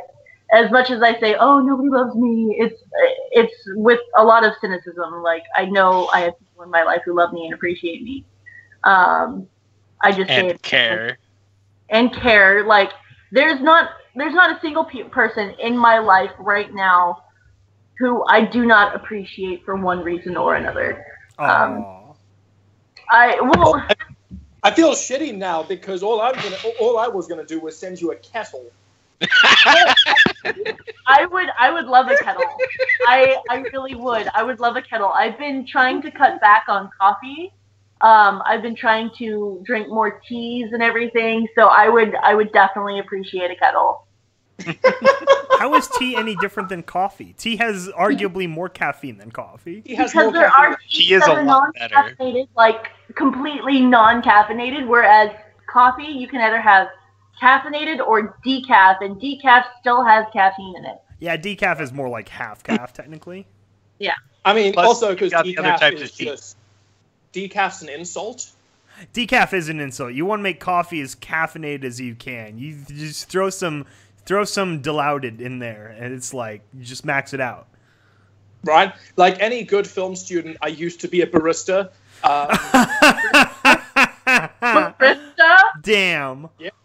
I was a good fucking barista. God.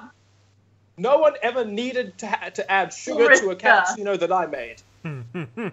Because sugar isn't... If you add sugar to your fucking coffee, you're insulting the barista. Also, either that or it means that the barista didn't make the coffee right. Yeah. You mean putting coffee in your sugar? Yeah. No. Why would you put coffee in your sugar? AKA Starbucks.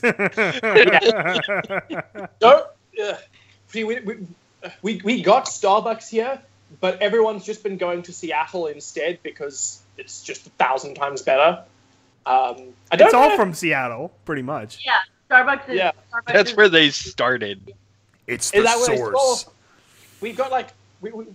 It's been funny, as every time a new American company, like food chain or whatever, comes to South Africa, they open up like one test, like a test store, one for the whole country. And it's hilarious because, and I shit you not, when Burger King first came, they opened up, they had like one or two stores, but they opened up just like a week or two before the elections. Oh my god. And the lines for the Burger King were longer than the lines for the fucking elections. Priorities. Well, the problem is that, you know, it's not like in America where the race is close, and it could still, like, it can swing either way. It's in South Africa, the current ruling party, I think until recently, had our last general election, they won with a 63%. All right. Like, for general elections, they generally don't drop below 60%. Politics. Let's not talk in about terms of people who vote for them. It's fucking horrible. Let's move on from politics. Right, sorry. Hey, South African politics is not the kind of politics that people can get divided on because everyone here agrees. Well, that and the fact that I'm the only person with an actual stake in it. Oh my god, it's horrifying here. So I love my country, but also fuck, god damn it. Can I say something? Yeah. I appreciate the fuck out of you and Skybolt Vermont. As much as I rip on you guys, I feel like I rip on you because we're bros. Aww. Thanks, Needle. Feelings mutual. We're family. I rip on you too, but we really do appreciate having you here. And today is actually Needle's anniversary. Needle, as of today... That's true. That's something to celebrate. Needle has been with us for a year now, guys. As of today. We hired her a year ago. Yep. Whee! Has it only been a year? It's only been a year. I have only been working with EAST Corp for about a year. EAST Corp's only really existed about a year. my record time is probably a lot. Yeah, well, that's the thing is that because we brought Needle, because when Needle came in, she hadn't done any voice acting work beforehand. Period. I've used Needle as a case, well, kind of as a case study or as an example every time we get, because we have a lot of our patrons in the patron chat who say, oh, I'd really like to try. Every time we have auditions, we get this conversation where they say, I'd really like to audition for this role, for these roles that you're putting up, but I've never voice acted before. And we also have that when people send emails. You can tell a first-time voice actor because they're the people that say, I've never voice acted before at the very top of their emails. Which, firstly, don't do that. When you apply any kind of job that you're applying for. Don't downsell yourself. I did that. Yeah, you did that as well. But the argument I always use back is, guys, Needle didn't do any voice acting work, and we gave her the role of Ditsy Do. It's one of our biggest roles. And then following on to that, she became one of our biggest personalities at EAST Corp. We promoted her to a producer. She helps me run Untypical, which is still in production. She took on the leading role for Terminal Secrets, and she has helped fill out Nathy's old role of the Duchess in Confessions of a Wasteland Pony. Needle has taken on a fuckload of roles, and I mean, she got the Butterfly Stitch role. I did not say that. I said, hope you enjoy it. Thank you for the consideration. Okay, there we go. She actually went and dug out the email.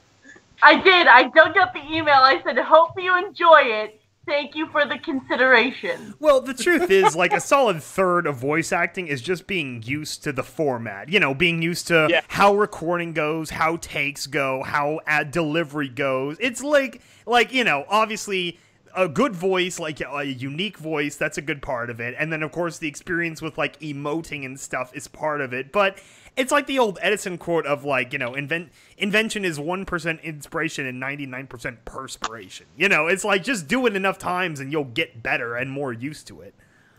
So, exactly. Sorry. You guys want to talk about, like, growing. So when I first started doing my very first audition, when I put it in, it was on this really shitty microphone. My roommate at the time had let me borrow it. I was just like, hey man, so a buddy of mine posted this on Skype, and I think I'm gonna go ahead and try for it. And he goes, okay, cool, yeah, here, you can use my mic, because the only microphone I had at the time was the one that's on my laptop that is a piece of shit. And so I'm using it, and I have to hold it in my hand because he doesn't have any kind of a stand for it that's not physically, like screwed onto his desk.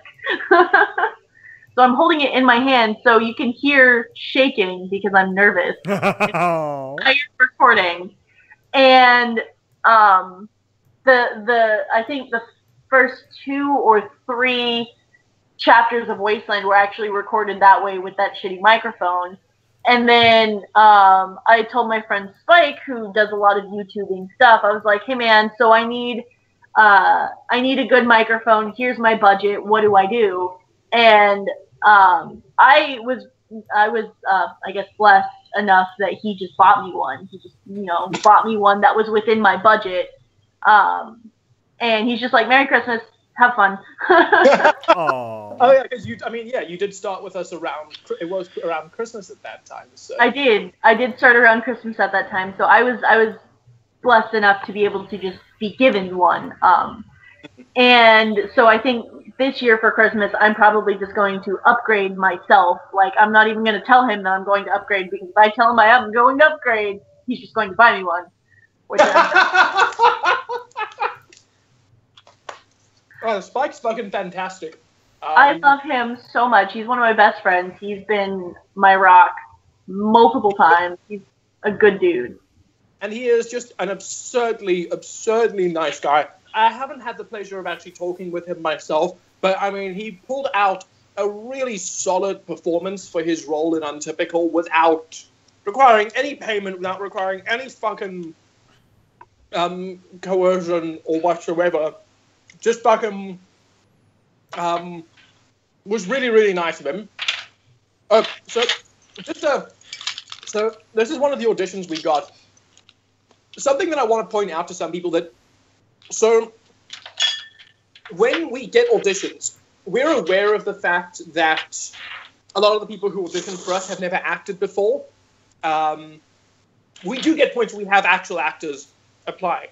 And that's fantastic. We had Dusty Cat referred one of his friends to us for a role, and he put in a really, really solid-ass fucking performance. But most of our voice cast, as is the EAST Corp policy, is we don't use a lot of names. We don't use a lot of people with prior experience. Up until recently,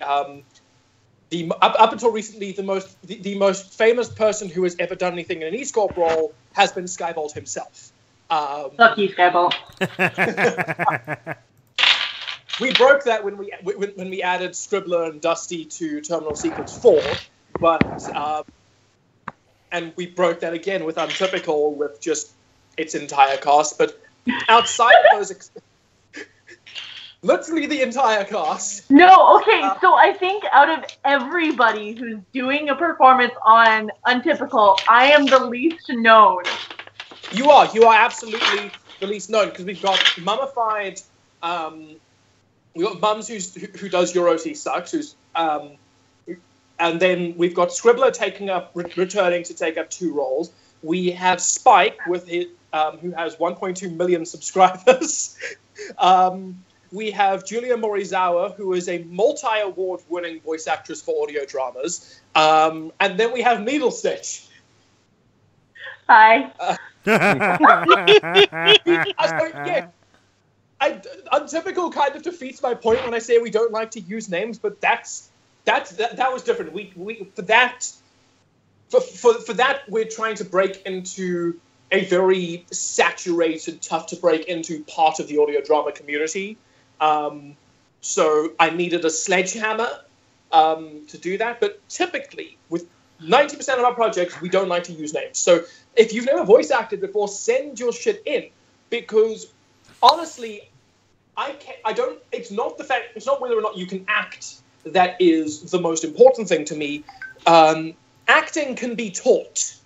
And honestly, like, if you do want to audition for any of these things and I am not busy, I don't mind running through an audition with you. Yeah. I'm not going to tell you exactly what you need to do to get in, but I will tell you what you need to do to be viable. Acting can be taught if you have a good cadence to your voice. If you have most of what I look for in an audition is someone who has a voice that I like. So, for example, we got an audition for Untypical, which I'm going to play now. I'm just going to switch this so that here we you go. can hear it properly. Hidden exclusive. So this guy did not give the best performance for the role, but he did give. But his voice was is really, really fucking good, and so I'm just gonna play that now. Did someone forget to give you a saucer of milk this morning? Oh! It's been a long week, okay? I know this character. Language, please. Ooh, that looked like it hurt. You want a moment? Great! I'll think of a cat quip while you're doing that then. Alright, what about maybe? Well, why do you think I killed all these people? You thought I was with those losers? Boring. Nah, I'm a lone wanderer. That's why you walk around, being badass and killing people. Lots of people. So I think it's the Joker. Why didn't you use him? He totally blew my what? I liked it. He reminded me of the Joker. He is just the most metrosexual villain I have ever had. I did not like the character. I don't care. I liked it. Who did you pick then? Cool. So as much as didn't say I worked with him in Untypical, he doesn't show me the voice audition. So the thing is, I haven't made the final decision yet. I've just said his physical performance skills were beaten by one of the other options. There was actually someone who gave a better performance. But mother of fuck, do I love the voice. That was a fantastic Can we voice. keep him for next time for something else? So when I originally wrote this character, he was essentially just a ripoff of Alucard from Hellsing Abridged. Perfect. And you can kind of see that in the way a lot of his dialogue is written. But so that was kind of the voice that I was trying to lead people to. But oh my mother of fuck! This guy turned him into just into this hilarious metrosexual dude. And I'm gonna have to. I wasn't going to expand his role past episode 1. I'm gonna have to give him a bigger role now because that's fucking beautiful. Wait, Krenak in the comment section says he knows who this voice actor is. Yeah, I think we, or at least Neil and I met him at BabsCon. Did you? Oh! Yeah, it's that guy with freaking orange hair, audiobook guy. Oh! At least I'm 99% sure it is. I've got his name in here, but I think I recognize it. Wait, but... message me it. All right, cool. Hang on. Yeah, I'm not going to say the name outright on the podcast at the moment. I mean, yeah, he looks like he walked off the set of News Radio. He's very 90s in every way. That voice has it. Yeah. In that. Yeah. Oh my god. I don't know that person actually. That's not who we're talking about. Oh no? Okay. No, different dude. Oh, damn. Okay. Well, that's who I was picturing this whole time. No, the guy the Dusty's friend that Dusty referred and had I don't know who he auditioned for. Okay, yeah. So this isn't Dusty's friend. I know it's not Dusty's friend, Oh. and it's also not. It's also not another dude that I thought it was going to be. Okay. He also went by this name. Let me just send it to you. Does that name look more familiar to you? No, that doesn't. Oh, okay. So Rip. Kralak reckons he knows who it is, but I don't. But he won't tell us, which is, wow, that's mean. That's very, very mean. Oh shit, I just see Indy sends in an audition for the same character. Don't, no. Play Compared to Play that, it. I'm garbage. Oh, yes. I'm not going to play it. I've still got it, Needle, if you really want to hear it. I can send it over to you. Oh, man, that was... I feel kind of bad now. I kind of want you to... Don't worry about it, Vermont. I know I'm garbage. I kind of want you to play Spike stuff just because I love it so much. Like, it gives me chills because it's so good. But at the same time, I don't want you to give too many spoilers. Literally 0 bites. Exactly. I don't want to give too many spoilers. So far Untypical is one of those things where I've actually pulled a Skybolt and I haven't immediately played all of my cards. Like with Terminal Secrets, I am so fucking open with what happens. I tell everyone everyone at EAST Corp has some sort of idea of where Terminal Secrets is going. It's frustrating. Untypical, I have actually played a little bit closer to the chest, mostly because it's just a completely new IP, and I've put so much into it, and it's like fucking. How much of this should we put out? But I mean, we've got like most of the voice work in, and I've started editing some of the dialogue now. I have all of mine and Mums' stuff. I'm just finishing up, chopping out a lot of it because a lot of it. So Mums and I actually did this while we were in the same room when I went to go visit him for EQLA. Yeah, I can hear your voice in the background of Mums' recording. Yeah. There's actually like that 45 minutes of recording that I have is mostly him and I bullshitting. Nice. So what I'm sending yeah. So what I'm sending you is mostly the not bullshit. I'm cutting out the fluff and just giving you the lines so that you can pick which lines you like best. Yeah, that's normally how we do it. That's also one of those things that you can see from voice actors and actresses who've been doing this slightly longer is the editing through it. Needle's been really, really responsible when it comes to editing her own lines, and it's been coming through a lot clearer as she's spent more time doing this. Maddie, Hypnodunk, who does, I think, half of our female voices, she is really, really good when it comes to editing out her lines and sending us just a very, very nice choice of dialogue. And you can, so that is the one thing I think that does majorly separate people who've been doing this longer and people who haven't, is that is how they present their lines, and also how many of them actually do what we ask them to do in the in our brief. So few people have actually done that. Because we ask for a certain amount of takes, we ask for a certain format, and we don't. A lot of people have not done that. A lot of people have sent one take with the names. With the naming scheme not in the order that we asked them to. Their files haven't been titled correctly. Someone sent me a wave. Someone sent me a .wave audio file. Oh my god, that's how Mums and Spike both sent me their audio files. And I'm just like, Kralik, fuck off. I'm just like, what is your problem? Why are you sending me this? And they're like, oh, because I thought you wanted the wave. And I was like, I didn't want the wave. So I had to go in, edit it, and fix it so that it was an MP3. Because I'm fine with waves for production. But they were so big, and it took so long to decompress. Like, legit.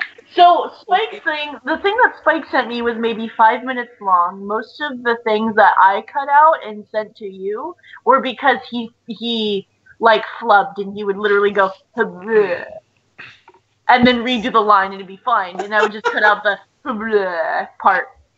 I love when voice actors do that. I have so many of those. It's not even funny. You don't even get those. You don't even get those because I just had. I get them from other voice actors because some of them send me their lines completely unedited. You don't. You will never get those from me because I know you will post them on Twitter. I had a voice actress. I had a voice actress stop to feed her dogs in the middle of a recording. I've had some weird shit from VAs.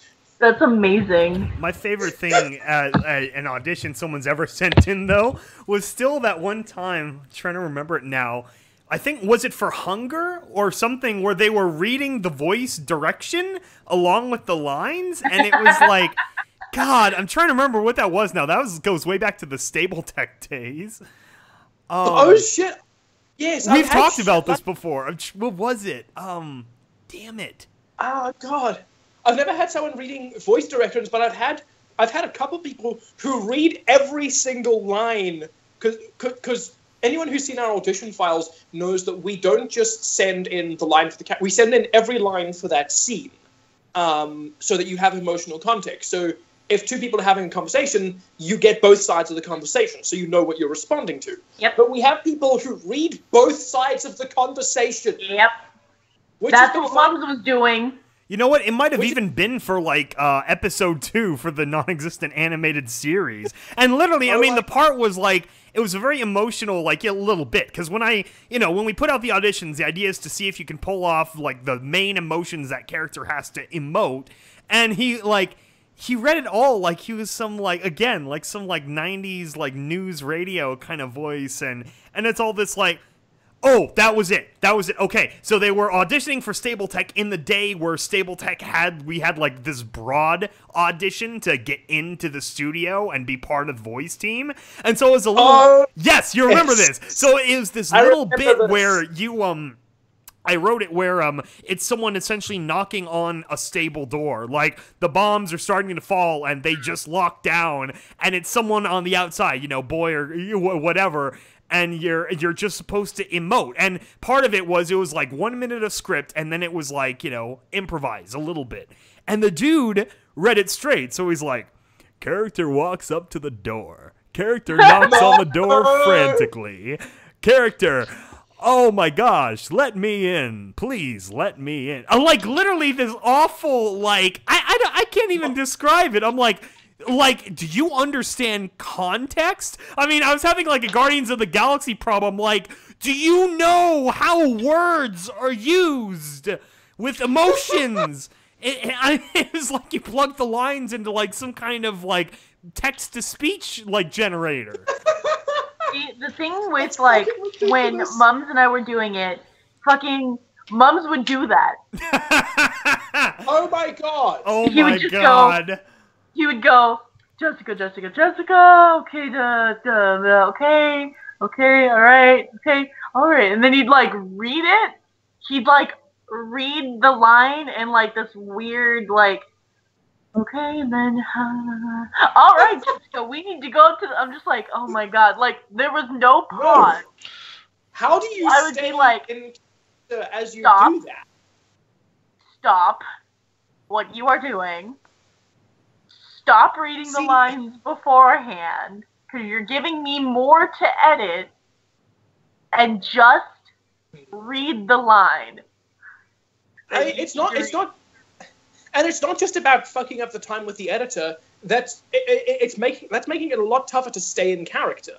Yeah, and like because there is still an emotional part to how you approach voicing a line. It's not.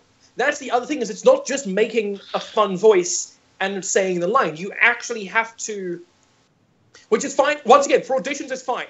You don't have to get the character for the audition. We give a very brief description of who the character is and a little bit of context. We don't expect that. But when you're doing the full episode, we need you in character.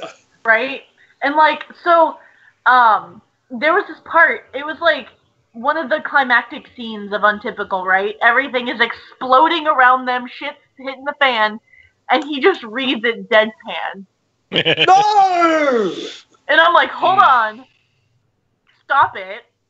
We're doing that again. He goes, okay, what do I need to do? Mums is very receptive to instruction, which I think, you know, it only took one or two, like, hey, redo this in order for him to get it right. So I didn't mind actually giving him instruction because he's very receptive to instruction. It's just when the thing at the beginning says explosions are heard, and he's just like, all right, is everybody okay? It's like, oh my god, I've had actors like that before. Everything is exploding. You see this line? It literally, shit's hitting the fan. Things are exploding. People are being shot and dying. Panic. And he goes, oh my god, Jessica, are you okay? And I'm like, thank you. Exactly. I've had that so many times before, where people will deliver their lines like this, and they'll talk like this and this and this. I mean, literally, you guys can actually listen to it if you go. I don't even know if I have the link anymore for the very first audio drama I did, which was based off of Guild Wars 2. The second episode was the third episode was an airship battle. In fact, it was a bit of a precursor to. It was a bit of a precursor to another scene I wrote for a different project, but I'll get into that in a few months. But whatever. This was an airship battle, and the captain of the ship was like, "Okay, run out the guns now, everybody." I was like, "Yeah, no, there is." I had to send a thing to this, and you can still hear the audio because the voice actor disappeared. I never heard from him ever again, so I couldn't get retakes on the line for him. So that's how it went into the thing. But I sent him a message, and I was like, "Fucking dude, there is going to be cannon fire, shouting, footsteps, gunfire, and an action music track playing over all of this. You need to be heard. I can't." And so, all I could do was just try and raise the volume on his voice so that he could at least be heard over the din, but it didn't help for the fact that you just got a very loud voice deadpanning instructions over a combat scene. It's like, no, that's not how you do pacing. That's not how auto-tune it. That's not how you make a scene interesting. It's one of those weird things where you do have to sort of match the context of the scene you're at. If you're in a bar, there's a certain way that you need to talk. So there's a short story for Untypical that we're releasing in the next week or two. I've got Kelly busy editing it at the moment. And so Needle's character was talking in a bar. So, and I'm very grateful for the fact that I didn't have to go and and get retakes from Needle, because Needle knows what a bar sounds like, and so she's speaking with her voice a little bit louder because she's talking over the shit you normally hear in a bar. Because context. Yeah, that's the most frustrating thing with, like, amateur voice acting, is you have to... It does require acting. You have to have a sense of a scene and a sense of context and a sense of emotion. You know, the quality of the emoting, that can be learned. The quality of, like, you know, the technical side, the audio and the microphone and everything, that can be bought and fixed and tinkered with. But it's like... the very essence of acting is emotion. This was actually something that, a little bit behind the scenes of Moonrise. Oh man, and it's God's cast. Everybody's gone except for us three. Oh God, that's all right. We're the main pillars. We're the anyway. So that was a part of it with Fall of an Empire and Moonrise too. You know, when I was doing the lyrics and working with the L Train and the team, it's like, you know, the key is like, yes, of course you have to hit the notes and you have to sing good, but the emotion is key. That's how it carries on, you know, especially when you have just words. Since we don't have stage, you don't have the facial emotions or any of the sets or anything to highlight those little things, and it's like, that's the key for getting those emotions across. And it's like, especially the Luna character, I forget her name now, but she was in both of them as the Luna, and she was by far, she hit like home runs with the with the was emotions. The Luna character, I was actually just about to compliment her. She's like the default Luna for me now. I always think of her voice first before Tabitha. Although I do think every now and then, because so I think the weakest voice over artist you had in Fall of the Crystal Empire was the Celestia. Which one? Wait, what do you mean? Which one? They're different. That's one of the reasons they changed. What? For Fall of an Empire. Fall of an Empire and Moonrise had different Celestias. I was really just talking about the Fall of an Empire one. Okay, go ahead.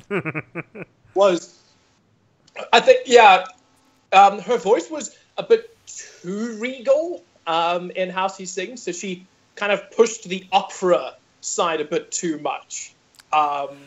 Yeah, it was a really interesting way that carried out in the performance. Like, it was sort of like retroactively, like, yeah, I guess she's like the regal formal one in the story, but yeah, I don't know. It's kind of like, it made sense for the story, but in practicality didn't work quite as well. I know. Though, to be fair, that actress did nail some shit. That actress in Heaven's Fury was fucking fantastic. Just everyone in that song nailed their lines. Yeah, that was the magnum opus of like all of them, in my opinion, was Heaven's Fury. That was great. Well, so I'm busy doing I'm still, after months of work, I am still working on this fucking breakdown of Silly Philly's Fall of the Crystal Empire story and how much work.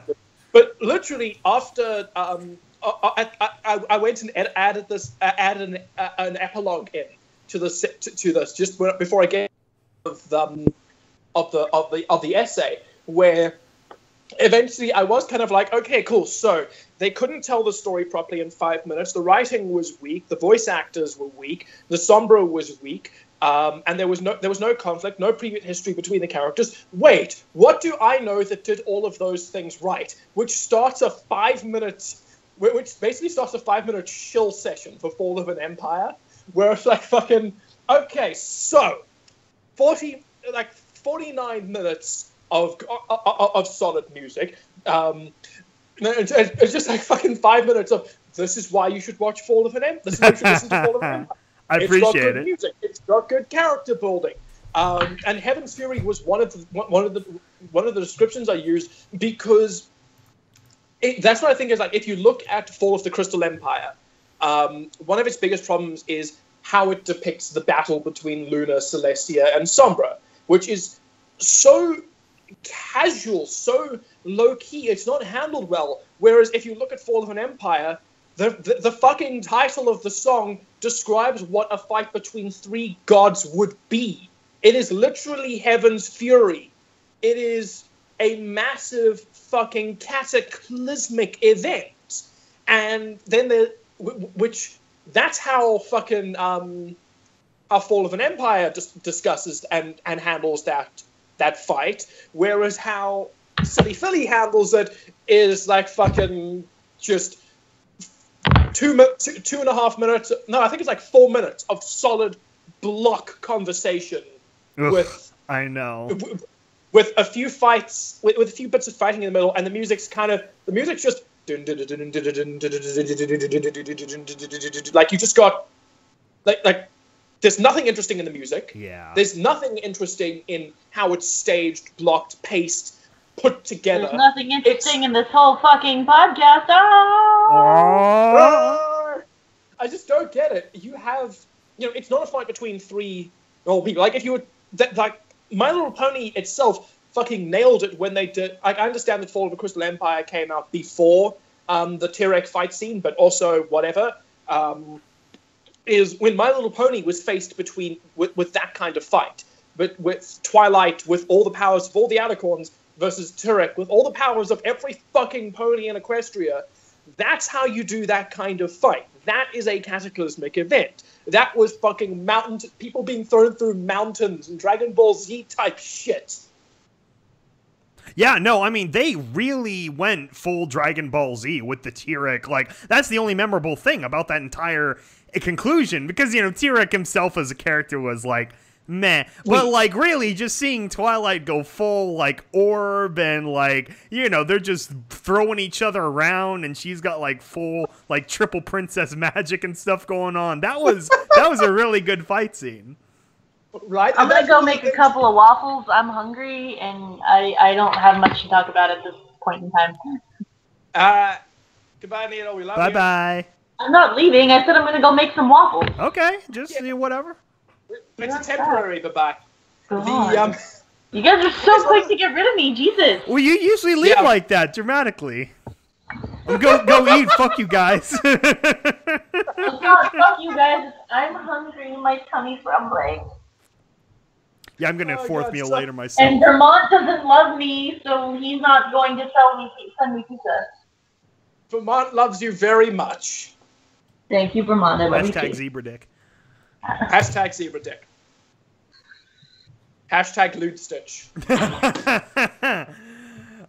Yeah, no, so it's, I don't know, it's some of the animation, it like, it never serves the story-wise. Like, you know, of course it's admirable, the independent animators, but it's like, it's much better if they adapt something that already has, like, a good story or something, like, you know, baked in, because, you know, it's understandable. You know, when you've got incredible animation and visual art skill, it's very rare to also have decent, like, storytelling skills. And that's fine. That's the balance. But it's like, you have to be aware of that because it can bring your entire thing a whole step lower. Exactly. That's why, and I cannot believe I still have, I mean, that's the thing. So there is a really, really big, if you were to, artists themselves are they're very confident in their skills. Because the thing is, good art versus bad art is it's instantly recognizable as to what is good art and what is bad art. Yes. Writing is not instantly recognizable.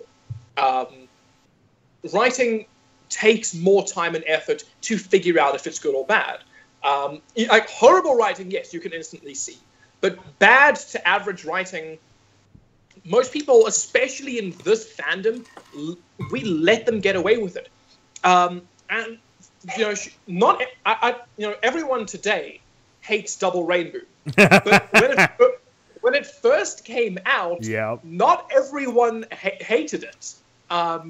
When it first came out, everyone jumped onto the bandwagon about it until people over time started saying, "Oh shit, this is not well made," and a lot of that falls into the writing. People still think that Fall written.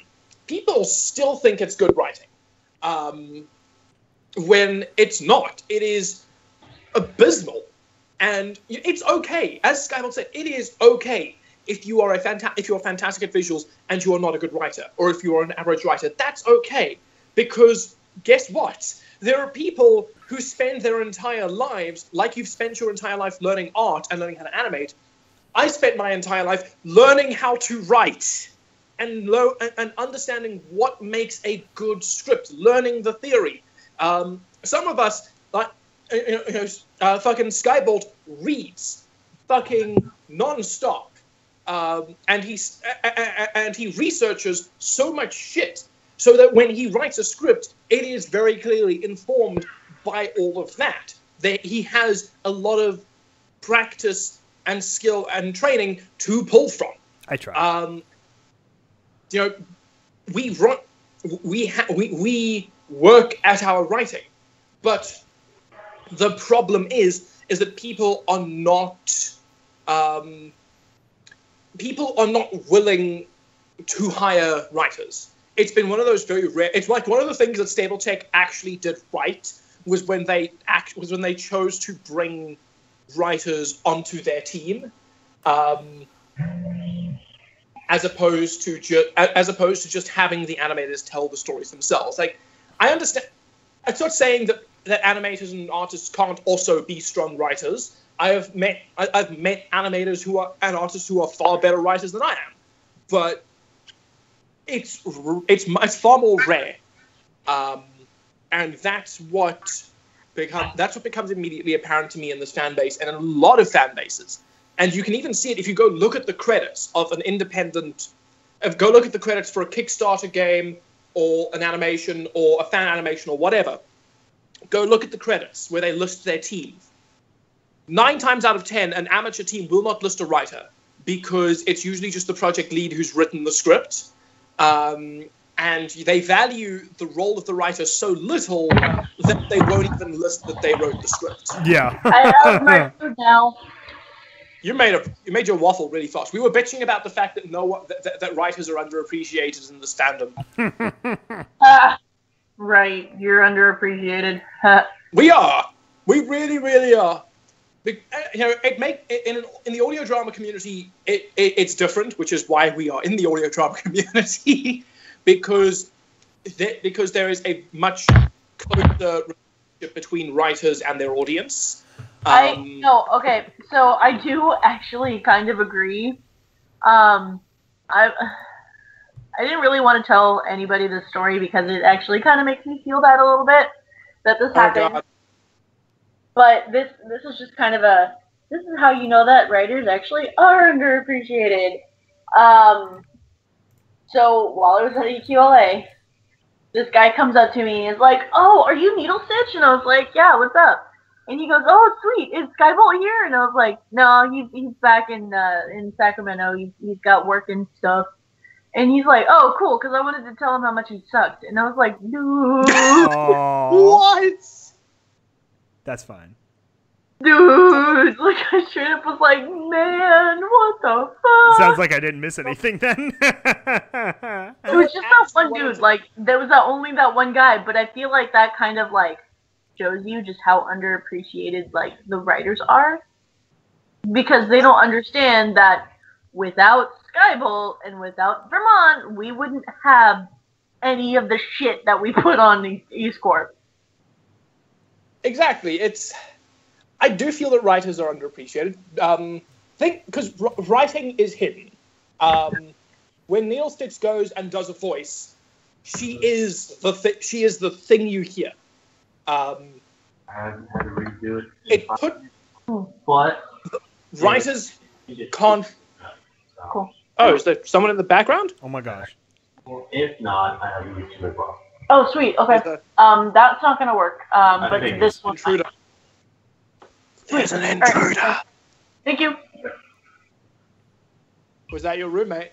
Yeah, the bottom of my snowshoes are falling apart, and it's starting to get icy outside, so I needed some shoe glue. Oh yeah. It's very easy for voice actors. If we didn't do the podcasts, essentially our voice cast would be the face of EAST Corp.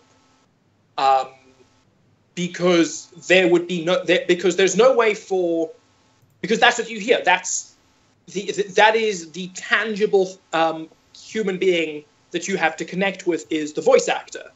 And so it becomes things like a lot of you find this a lot in things like Doctor Who, where they change an actor and people will attribute everything to the actor, or fucking I actually saw a video essay which broke down the storytelling and the general presentation of the BBC series Sherlock versus the Guy Ritchie show.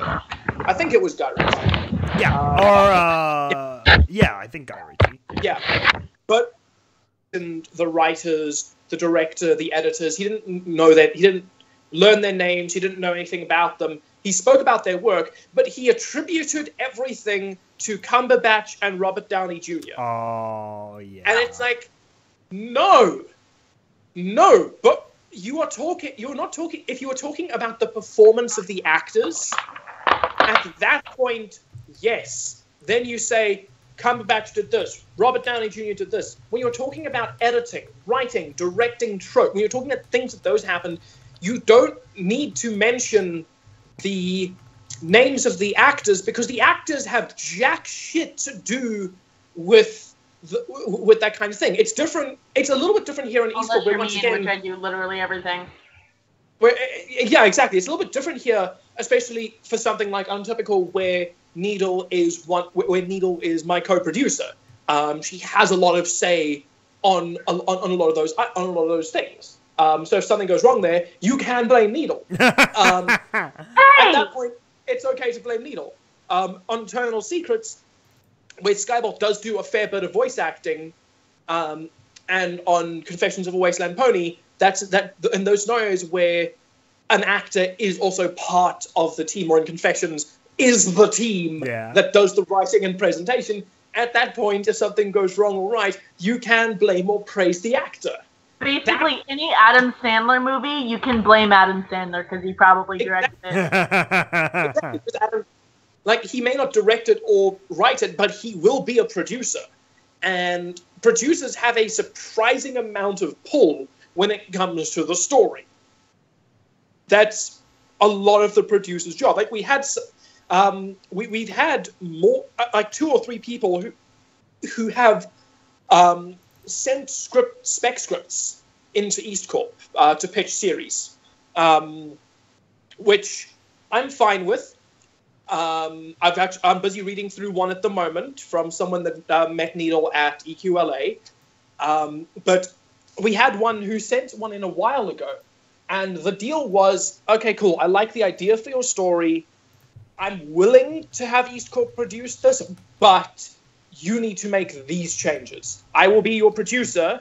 I will control this, this, and this.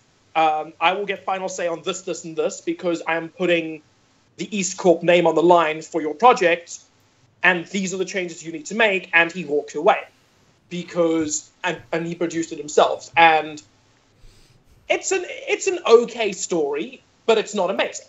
It's not really. It's not EAST Corp. Pardon? It's not EAST Corp. Exactly. We have a certain level of quality that we like to adhere to, and I'm not saying that we're flawless. Like Ruby, you can see us get better over time. But I do feel that there is a certain quality in... Case in point, listen to the very first WSG, and then listen to the most recent WSG. Exactly. You can see a lot of improvement in how Needle's done her performance. Terminal Secrets, you can see a huge improvement in the writing, as I got better. And you can also see a huge improvement in how... in the overall presentation, because I was getting better as a director, and also because Kelly joined the project. Thank you, Kelly. You are still our favorite hip-thrusting monkey. The moment Kelly had full control of Terminal Secrets' the Terminal Secrets audio in episode 3, it just got so much better. Like, the jump in quality was ridiculous. But what's fantastic is even Kelly, who's been fantastic from the moment we bought him. From the pet store. Yeah, we bought him from a pet store. Oh yeah, he's a hip-thrusting monkey. He's a hip-thrusting monkey. But the moment we got Kelly, it's been fantastic because even he has got better. Terminal Secrets 3 was a very solid piece of audio editing, whereas Terminal Secrets 4, with the Dr. Fractal stuff and the fighting with and the ghoul fight, that was just Kelly showing off. That was Kelly really pushing himself, and we've left him. We've now found ourselves in a position where we can write in things for Kelly to challenge himself in our editing. Once again, Terminal Secrets 5. Holy shit, Kelly's audio editing is gonna blow this shit out the fucking I'm pretty sure, like, when the audio for the most recent Terminal Secrets that came out, when that came out with the ghoul fight, I was like, good job. That sound actually made me kind of sick. No, he really took it to the next level with the soundscaping in episode 4. He really, really did.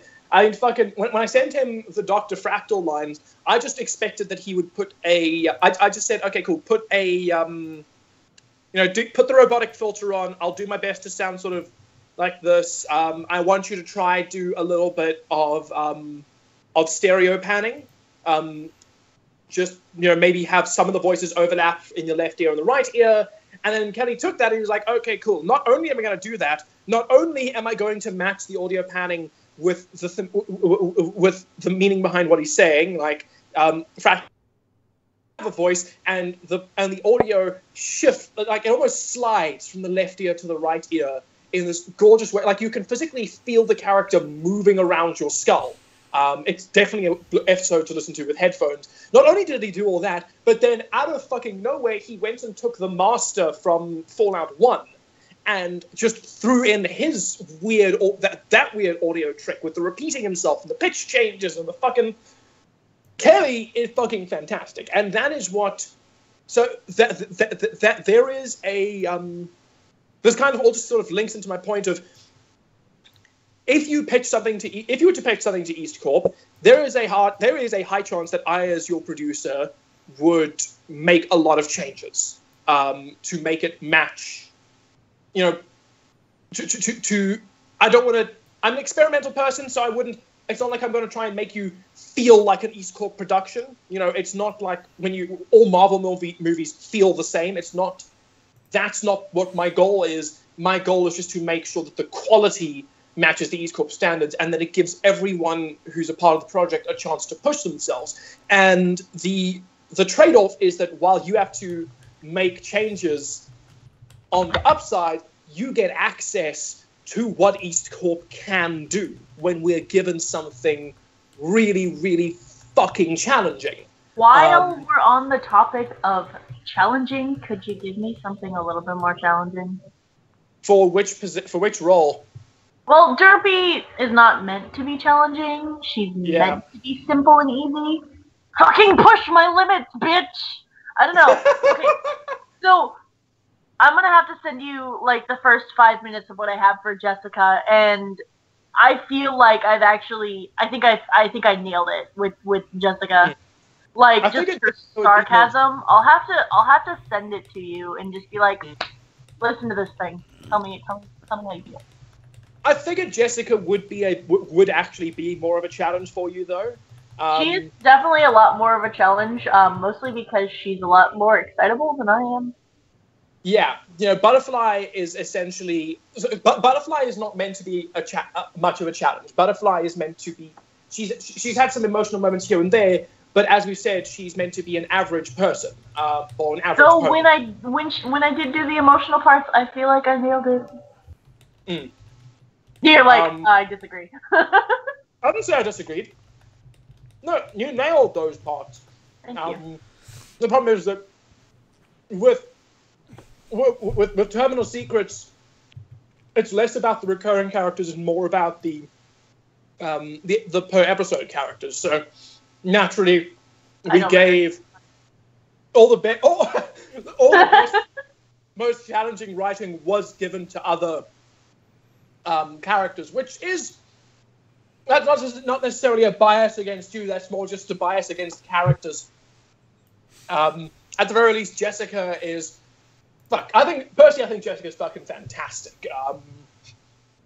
As a protagonist goes, we talked about her a little bit in one of the early Untypical teasers, where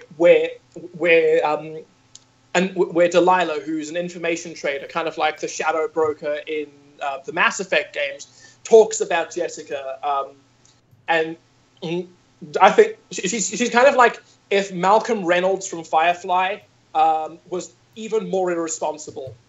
She's horrifyingly irresponsible. A sort of a recurring character trait is that she constantly changes her plans because her plans just get boring to her.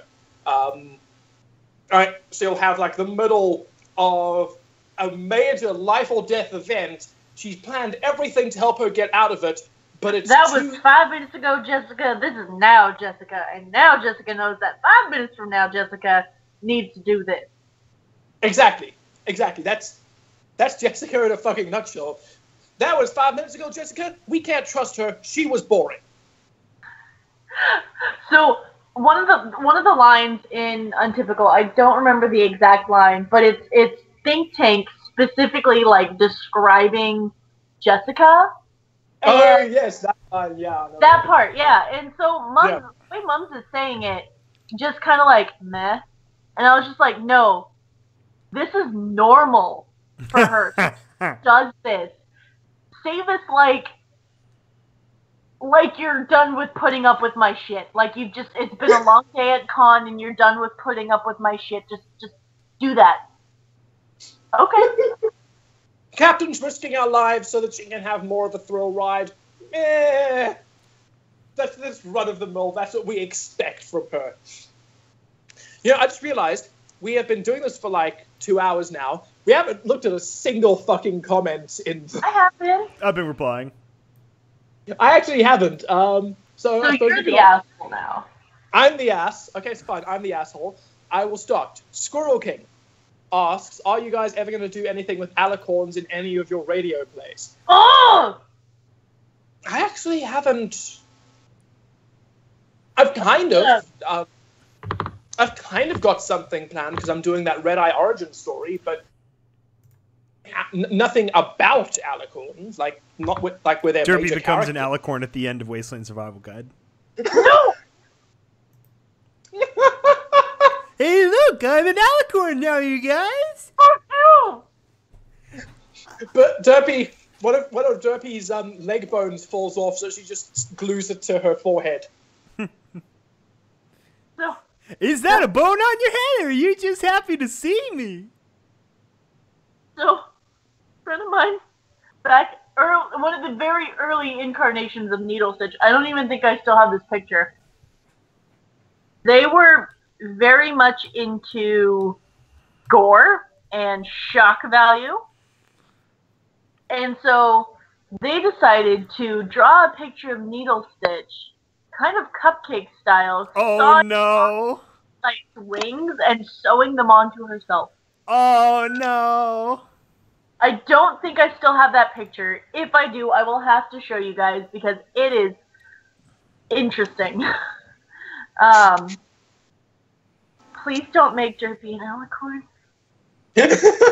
Well, I kind of feel like the Cannon Brigade would come find us. I would come and find you. Original character done it still. Frolic would probably really like it. No. Well, see, no, because then she wouldn't be a Pegasus anymore, and we'd be taking away a Pegasus character. And Kralak likes Pegasi. He also has a huge owner for alicorn. Kralak was really excited when. Pardon? I got ripped on him one day because he was writing the story about an entire race of only alicorns, and I just thought it was super abusive. I can picture that conversation. And he was there. It was like, here they are, Krellick. Here they are, Krellick. Oh, they are OP? Sure they are, Krellick. Of course they are. God. So, we, as far as I know, we don't have anything in mind for alicorns for the future. Yes, the problem with... Look what he fucking said! What? Look in the comments. Look what Krellick fucking said. I'll make Derpy an alicorn, he says. Well, yeah. I mean... Wait, Scabble, do you have anything alicorn planned? I do, yes. Wasteland Survival Guide. Really? Oh, for the Wasteland Survival Guide. I was about to say, wait, are there going to be alicorns in Confessions? Oh, God, You haven't done that. No, I'm a better writer than that. Right. Because I'm doing a Red Eye origin story, alicorns have to make an appearance, but I'm trying to avoid that because that's not important. In telling the story of Red Eye's origin, the alicorns aren't what's important to me in terms of the development of his character. Which also, that's becoming a really, really difficult story to write because you kind of know where he is. Like, I'm not writing it at the moment, I'm kind of just planning it in my mind.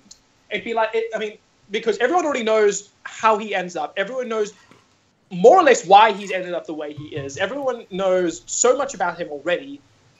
Trying to build him from who he used to be into that person it'd be like if you watched Breaking Bad season 5 and then 1, 2, 3, and 4. Well, that's the frustrating part of people keep screwing up the prequel stories is that prequels can be very well done if you know the end point and you're seeing the progression of people getting there. That can be very interesting, But it does Yeah. take better writing. And unfortunately, good writing is something that's already like fucking Errol C., bare bones, salt, decrepit desert in Hollywood as it is. So, yeah. I don't know. So somebody earlier was asking if Vermont ever plans to release bloopers. There's a lot of them. I do plan to Not release for me. bloopers. I do plan to release bloopers, but it won't be. So, in the same way that Skybook does a breakdown of every Terminal Secrets episode that he writes after it releases, I am planning to do I am going to do a full breakdown of Terminal Secrets after the final episode, which is episode 6 releases. Noise. So that'll be like in the second half of next year. I will release a thing where it will be one video, which will include all the it will include the bloopers, the best bloopers, the discussions on the writing, the progression of the story, interviews with the voice with the voice cast, all of the breakdown of Terminal Secrets and that kind of behind the scenes content will be done in one video after it's released. The reason for that being that that if I'm going to do a full breakdown, if I'm going to do a breakdown, I don't want to have to omit certain things that are still going to happen, because a lot of what Terminal Secrets does is it includes laying subtle groundwork for the 5th and 6th episodes. And episode 6 still calls back to shit that happened in 1 and 2 that hasn't been necessarily brought up as a big deal. So I can't break down those episodes yet until I can't do a full series breakdown unless I have a full series to talk about. Skybold is the princess of bullshit. Yes, you Oh, are. 100 Yes, you are. fucking percent. Holy shit, it's 9 a.m. Oh my god, wow, where the fuck did the time go? I'm probably gonna have to go soon. Late for school. On account. No, god no. We finished. I've finished the year for that. No, I've got to feed the dogs. I've got to I still need to shower. Then I've got a party that I've got to go to. Sweet. A friend of mine and his mother are leaving the country for France. The mother's emigrating. The son is helping. Is helping the mother with the move. So I just need to go to their farewell party. Nice. Right. I might need to get going soon too, because I have work tomorrow and my my therapist session to see if they will allow me to have surgery. Ah. Oh, is your surgery happening that quickly? So That's what it. happens with the surgery is, because it's not technically medically necessary, it is more aesthetically necessary. They require me to go and have a psych evaluation to go speak with the psychiatrist, and the psychiatrist, once the psychiatrist is deemed it medically necessary for my mental health, because it does actually affect my mental health. It causes anxiety, depression, and things like that. And it affects my general life, like daily life, because I can't wear what I usually wear because of this anomaly, I suppose is the best way to call it. Yeah. I don't know how far you want to go in describing. I mean, I know what it looks like, but I don't know if you want to. Nope, not really. Cool. Not really. To lay the groundwork. There's one just being quiet. I'm pretty sure, Sky, you've seen it. Yeah. Yeah. So because it's not medically necessary, I need to speak with the psychiatrist about it. And once the psychiatrist deems it, quote unquote, medically necessary, they will file a claim with my doctor, and my doctor will go ahead and take care of it, and it will be covered under my insurance. Oh, nice. Yeah. So if I were to go to a doctor without, going to my psychiatrist first, it's possible that it will not be covered under my insurance, which could cost me a lot of money because of this surgery. Oh, shit. Yeah, you'd rather have that covered under your medical aid. Yep. And because I will have to have stitches. Oh, full circle. I kind of want to, like, ask the doctor if she will allow me to, like, hold the needle like I'm sewing myself up and take a picture. Oh my gosh. Oh, god damn it. So that it can, because you will quite literally be needle stitch. Yeah, I will have big black stitches. Magic Bow Wow. Which... Fuck you, Skyball. Wow. So I'm kind of hoping that everything right now, the way my life is going, everything is getting a little better, which makes me happy, but it also makes me wary because generally once things start getting better, something happens. Yeah, I've gone through that before. But I mean, enjoy it while everything's going great. We're very happy. Right. Yeah. And oh shit. So we just got a very touching message. We also just got a very touching message in the live chat, which, oh my god, I genuinely don't know how to react to that. You're very welcome. Someone with social skills, please help me. Breathe. Calm down. Look, can you see the handle it. Let me handle it. Let me handle it. Just shut your face. Circle, we appreciate it, and we're really glad that we are able to help you through a stressful time because I've been through similar. My mom also had to go through cancer chemo because she had cervical cancer. So I completely understand, and I know what you're going through. It will get better. Your mom's gonna fight through it. I'm sure she's gonna persevere. Deep breath. You can do it. I believe in you, Circle. There we go. See, that's why we keep Needle around. I appreciate every nice comments, but I'm just so bad when it comes to emotions. Yeah, I know that feel. No, we're very glad we can help. Stitches for damage control. Yes, she is. Who is? Wait, what? Chaotic Babies just said stitches for damage control. Yeah, stitches for damage control. I can write emotions because I know that 9 times out of 10 someone else will have to read them. The only exception is the Bureaucrat miniseries that I've been running, which is mostly just an experiment in me learning. And it really, at this point, I can do whatever I want with it because all of, I think, 70 people watch it. It is by far our smallest production. Nobody cares. Look, it's the thing our patrons and some of our hardcore fans listen to. Like the hardcore EAST Corp groupies. P1 listeners. The hardcore EAST Corp groupies. I find it funny that we actually are starting to get to a level where we have hardcore EAST Corp groupies. Hell yeah. Fucking right? Oh my god, we're competent now, guys. No, because like when I started, didn't we have like 300 followers? No, we in the first month we got 700 subscribers. Who migrated from they migrated from the Stable Tech channel and from Skybolt's channel. Literally, that first month was fucking amazing. We eventually had to turn off subscriber notifications because it was just blowing up our That's pretty great. Email.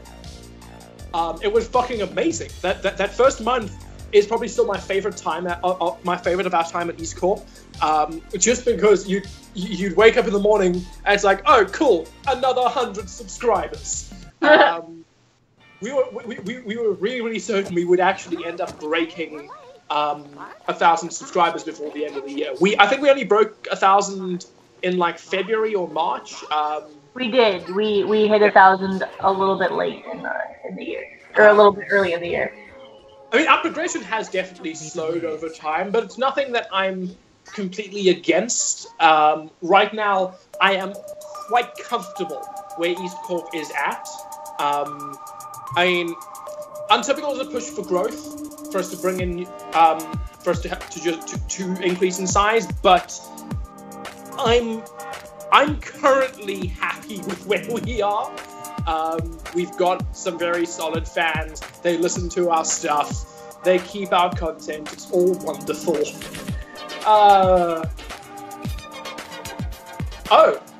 Lord Argyle Trent. Yes, please. Actually, please do that. I'll set. Timestamp? Yeah, so one of the things I spoke about in the podcast a while back, if you can't believe you remember it, is I'm putting together a new channel trailer for EAST Corp. So I want to put together the best of the EAST Corp moments. The big challenge with that is we have produced several hundred hours of content, especially with the podcast. Yeah. There's so much. Skybolt, stop fucking playing Vaporwave, you faggot. So also we need to revamp our playlist. You're a fucker. But yes, Trench, please do, because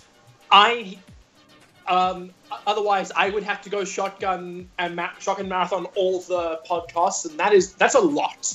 That is a lot to do outside of all the work I already have to do for EAST Corp. So yes, please, you can if you can leave them in the comment sections for every podcast. If you find something if you find a moment that you find is really, really cool, this goes out to anyone.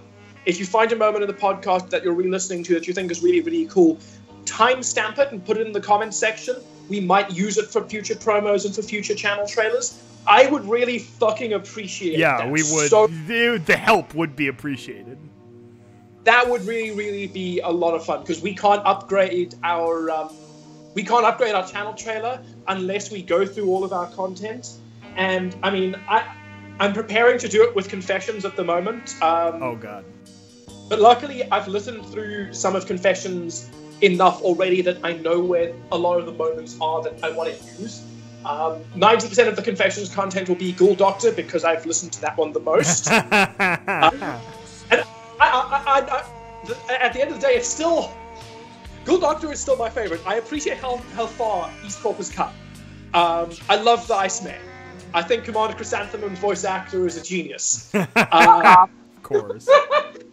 That all being said, Ghoul Doctor is still, I think, the best. I still think it's Master Story for Confessions. I wanna do more stuff in Confessions, but I can't. Yeah, I'm still in the middle of writing episode 7. The episode 6 took a lot of time just to get pulled together, and then my move stole 3 months of my life, so I lost a lot of production time there too. Let me audition. Let me do the thing. Yes, episode 8 has the chick. Let's give it Yay! time. I think it's so fucking hilarious that how much longer our writing process has become. Because that's the other thing, is that as our writing has grown stronger, our writing process has started to take longer.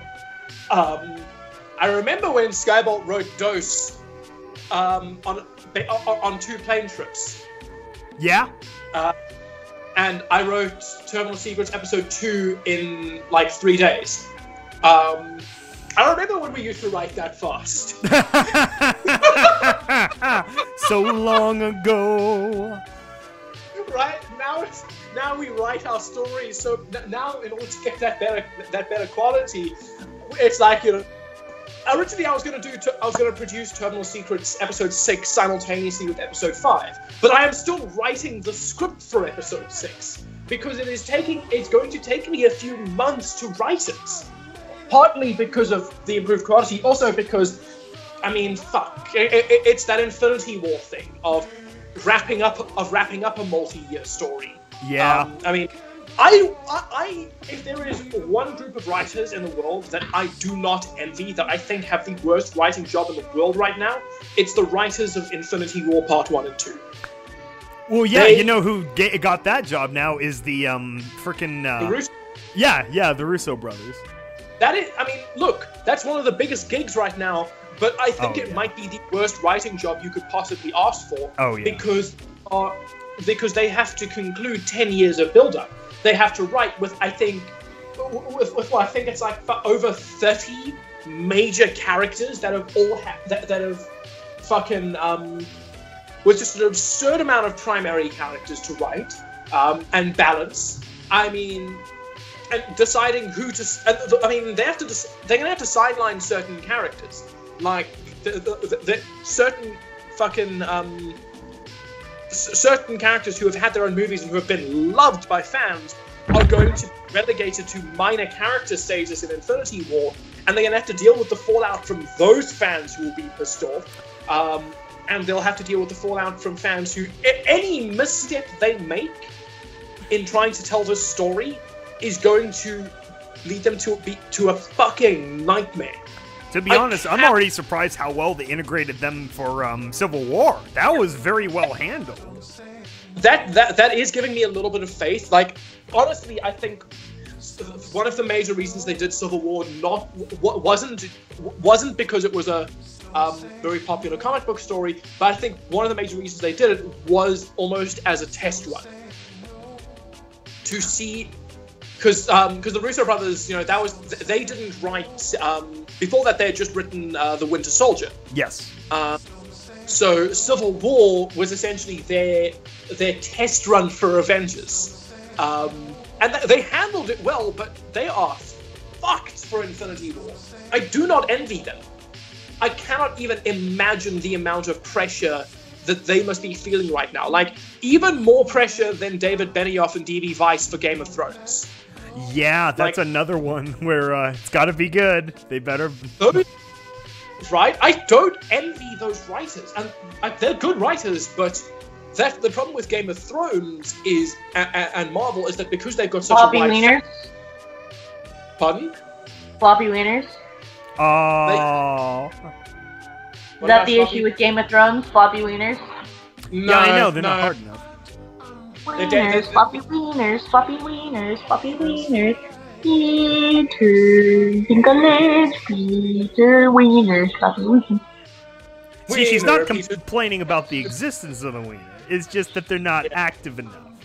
They're not awake. They're sleeping. I need to see more dick. I need more dick. To see erect peen. Show me your peeners. Show me your peeners. Because the problem with Game of Thrones as well is that because they've got such a wide fan base, it also means that a lot of the people who watch Game of Thrones are actually people who understand what good writing looks like. So when they make mistakes in the writing, people call them out for it. It's not like us, where if we made mistakes with our writing, I feel some people would call us out for it. I also feel the majority of our fans would let us slide. They might recognize it, but I feel that they might forgive us. It's okay, we're so tiny, so it's fine if we make all the mistakes. Skybolt, you keep asking me to spoon you, and I think you want it. No, now I'm remembering DWK videos, so now I gotta find that freaking GIF. The question is, Skybolt, do you prefer to be the big spoon or the little spoon? Always the big spoon. Always. Let me see here. Little spoon. 100% little spoon. I hate big spoons so much because you go to sleep and you've got the chick's hair in your face and you cannot sleep. Dude, I love being Little Spoon just because it's warm. Exactly. Little Spoon is fucking fantastic. If at the very least, if you are the big spoon and it's a guy who is being Little Spoon, you don't have a big mess of hair in your face. So I sleep with my hair tied back or braided, so that's usually not a problem. But see, so we appreciate. You appreciate me. I appreciate you too. Appreciated. So at Everfree last year, Mums and I were crashing in a room, and we also had our friend Ardiel and Ardiel's younger brother, and we had accidentally forgotten to get an extra set of blankets for Ardiel's younger brother. So we just tossed him the ones off the bed, and I cocooned in the sheet and was the Little Spoon, and Mums is a big dude, so he just wrapped around me and kept me nice and warm. Oh yeah, I remember that story. You said you said Mums is basically just a human heater. He's a human heater. It's fantastic. And he gets up in the middle of the night, and as soon as he gets up, I start shivering. Pouting, because I'm freezing my ass off now because I'm tiny, I have no meat on my bones, and Artiel and his brother and Mums all like to have a nice AC'd room when they're sleeping. Oh no! So I was very sad, and I was just like, hurry up and come back. He's like, I have to pee. And I was like, I don't give a shit, I'm gonna die. It was so bad. But as soon as he came back, I wasn't shivering anymore, so that's all that matters. Yeah, see, no, Little Spoon for the win. Little Spoon is the best. Like, Little Spoon is the best. Yeah, no, big fan of Little Spoon. Noodle Spoon. Hashtag Noodle Spoon. Hey, if somebody draws a picture of me being Little Spooned by, like, Chrysalis, I'll be so happy. Or draw of Needle as a spoon. Yeah. Oh, that's even funnier. That would be, honestly, a lot of fun. I mean, we've had a lot of weird Needle pictures. We had Scratchy draw Needle as a sea pony once. Oh, yeah. That's right. I do have the picture of Needle Pone. Well, like, I think it was Needlefish works I better. called it Needlefish, yeah. Yeah. Needlefish. Yeah, see, that's one of those funny things, is that you and Skybolt, your names both match amalgamations really, really nicely. Because for Needle, you just take out the... Needle works either way. You could take out the needle and put in the word, or you could take out the stitch and put in the word. Skybolt, you just take out you take out sky and just add something bolt, and it works. With Vermont, it's so much tougher. You can remove the ver and just have it be blank Mont, but it doesn't work as well. I thought the Monty coming through in the chat room, that was like the most appropriate. Oh yeah, people started calling me Monty in the chat. Someone's like Needle Fork. Someone draw a tiny needle stitch being served on a little spoon. Oh my god, that'd be so... Oh my god! Like, I love, like, the look of fluffy ponies. So if you drew, like, a fluffy needle stitch on a spoon, oh my god! That'd be so cute. Hang on, I'm gonna ask Scratchy and see if he'll do it. I see someone brought up pink eyes in the chat room. Oh my gosh, with like a side of tea, and then Vermont's in the teacup. Oh my Vermont's gosh. in Siren's teacup. Oh, that'd be so cute. You can't see it right now, but I got an Ugu face on.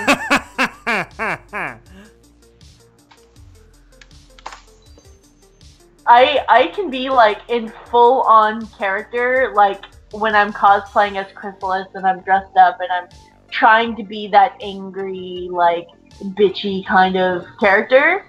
But as soon as somebody brings something cute to me, I'm just like, oh my god! So, there's this guy at Everfree 2 years ago. I was cosplaying as Chrysalis, and I was going on in this, like, angry rant, like, just at a con goer who was calling me cheese legs. And then this guy comes up to me and goes, Chrysalis, hold my puppy. Hands me a Pomeranian puppy dressed up as a changeling. Oh, cute. And I'm sitting there just stroking the puppy and, like, trying not to cry because it's one of the cutest things that I've ever fucking seen. And this puppy just starts licking my chin and giving me all kinds of love, and I'm just standing there just dressed up as this Chrysalis, just, oh my god! And so the guy was like, I'm gonna enter her into the cosplay contest. Would you mind being her chaperone? Aww. And I was like, sure, I would. So I went up on stage and I'm just walking, like, strutting, just like trying to be all like vicious, and then all of a sudden this tiny little changeling just starts running after me. Oh. She won. I didn't win. She won for cutest cosplay, and she deserved it. She was so cute. That's almost cheating. You bring in a dog in cosplay. That's of course it's gonna win. I know. I want to dress up Rose, like Rose, my cat. I want to dress her up as a changeling. Could you dress up a cat? That sounds like it's a hazard, like a health hazard. No, my cats are used to wearing harnesses because I've trained them to walk on harnesses. Okay. Rose doesn't really like harnesses that much. River doesn't. Yes, that's called being a cat. River doesn't give a shit. Like, River will wear a harness. So I think what I'm going to do is when I'm cosplaying as Vinyl, I'm going to dress River up as Octavia because she's all gray, and I'm going to put a little pink bow tie on her. I think it'd be so cute. I'm weird. Okay. It's now 9:15. I know we always do this. I always do this, where I say I'm gonna leave, and then I never fucking leave because we get distracted by shit. And I blame Needle. We're like literally just about to roll over the 3-hour mark. We did roll over the 3 hour. Oh, are we over 3? 10 seconds. Oh, wait, we are because you booted me out of the call. So the Skype call is saying 2 hours 54 for me. So I don't have. That was only because of how bad you were coming through. Like, yeah. It was so bad. I think it's because you're mean. Also true. See? She agrees with me. I didn't say. Thimble. Skybolt agrees. He agrees. Oh, and dead. Fucking dead. No, I boosted him. Oh, that was perfect. Okay, which one of you motherfuckers kicked me this time? I don't even know how to kick him. Actually, how do you kick him? Is that something you can do? Yeah, you. Oh, now I know how!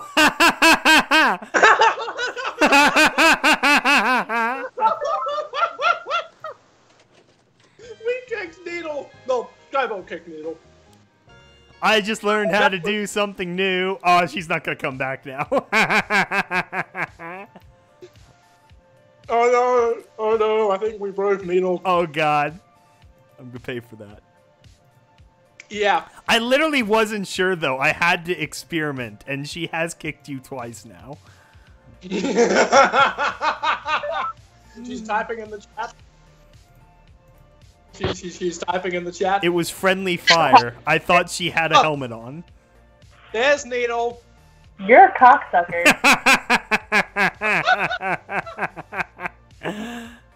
Now I know, and knowing it's half the battle, G.I. Joe.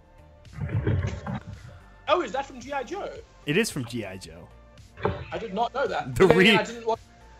I did not watch G.I. Joe when I was a kid on account of I think I missed that that generation. Oh, that was way before our time. Yeah, that's like my brother's generation, and he's like 40. Anyway, we need to get going. I need to go to bed. Vermont needs to go to his party, and Skybolt needs to go do Skybolt things. Yeah. We don't quite know what Skybolt does, but we're pretty sure it's going to involve knocking over another lamp before he leaves the room. Yes. Pretty sure it involved lighting another fire and causing the other half of California to blaze. Yeah, I know. California's committing like full-on Sudoku right now. How are you guys on fire again? Again, I mean, it's literally the other half. Like 2 months ago, it was Northern California and Oregon that were on fire, and now it's Southern California. So yeah. So last time it was Needle and Skybolt on fire. Yeah. Now it's south of Needle and Skybolt. I literally drove through the fire when I was going into Oregon and back. Nice. You literally, you were literally going through the fire and the flames. Bye, everybody. Goodbye. Bye-bye. Bye-bye. Bye-bye now. Bye-bye. I'm waiting for the call to officially end. Goodbye. Goodbye. Is the call over yet? I don't know. Bye, guys. I haven't shut down the podcast yet. Why the fuck? Shut down the podcast. I was gonna let you two leave and then do bullshit, but no, that's fine. Oh my god, fuck off. Just stop the podcast. Okay, bye-bye, everyone. We will talk to you later. Goodbye.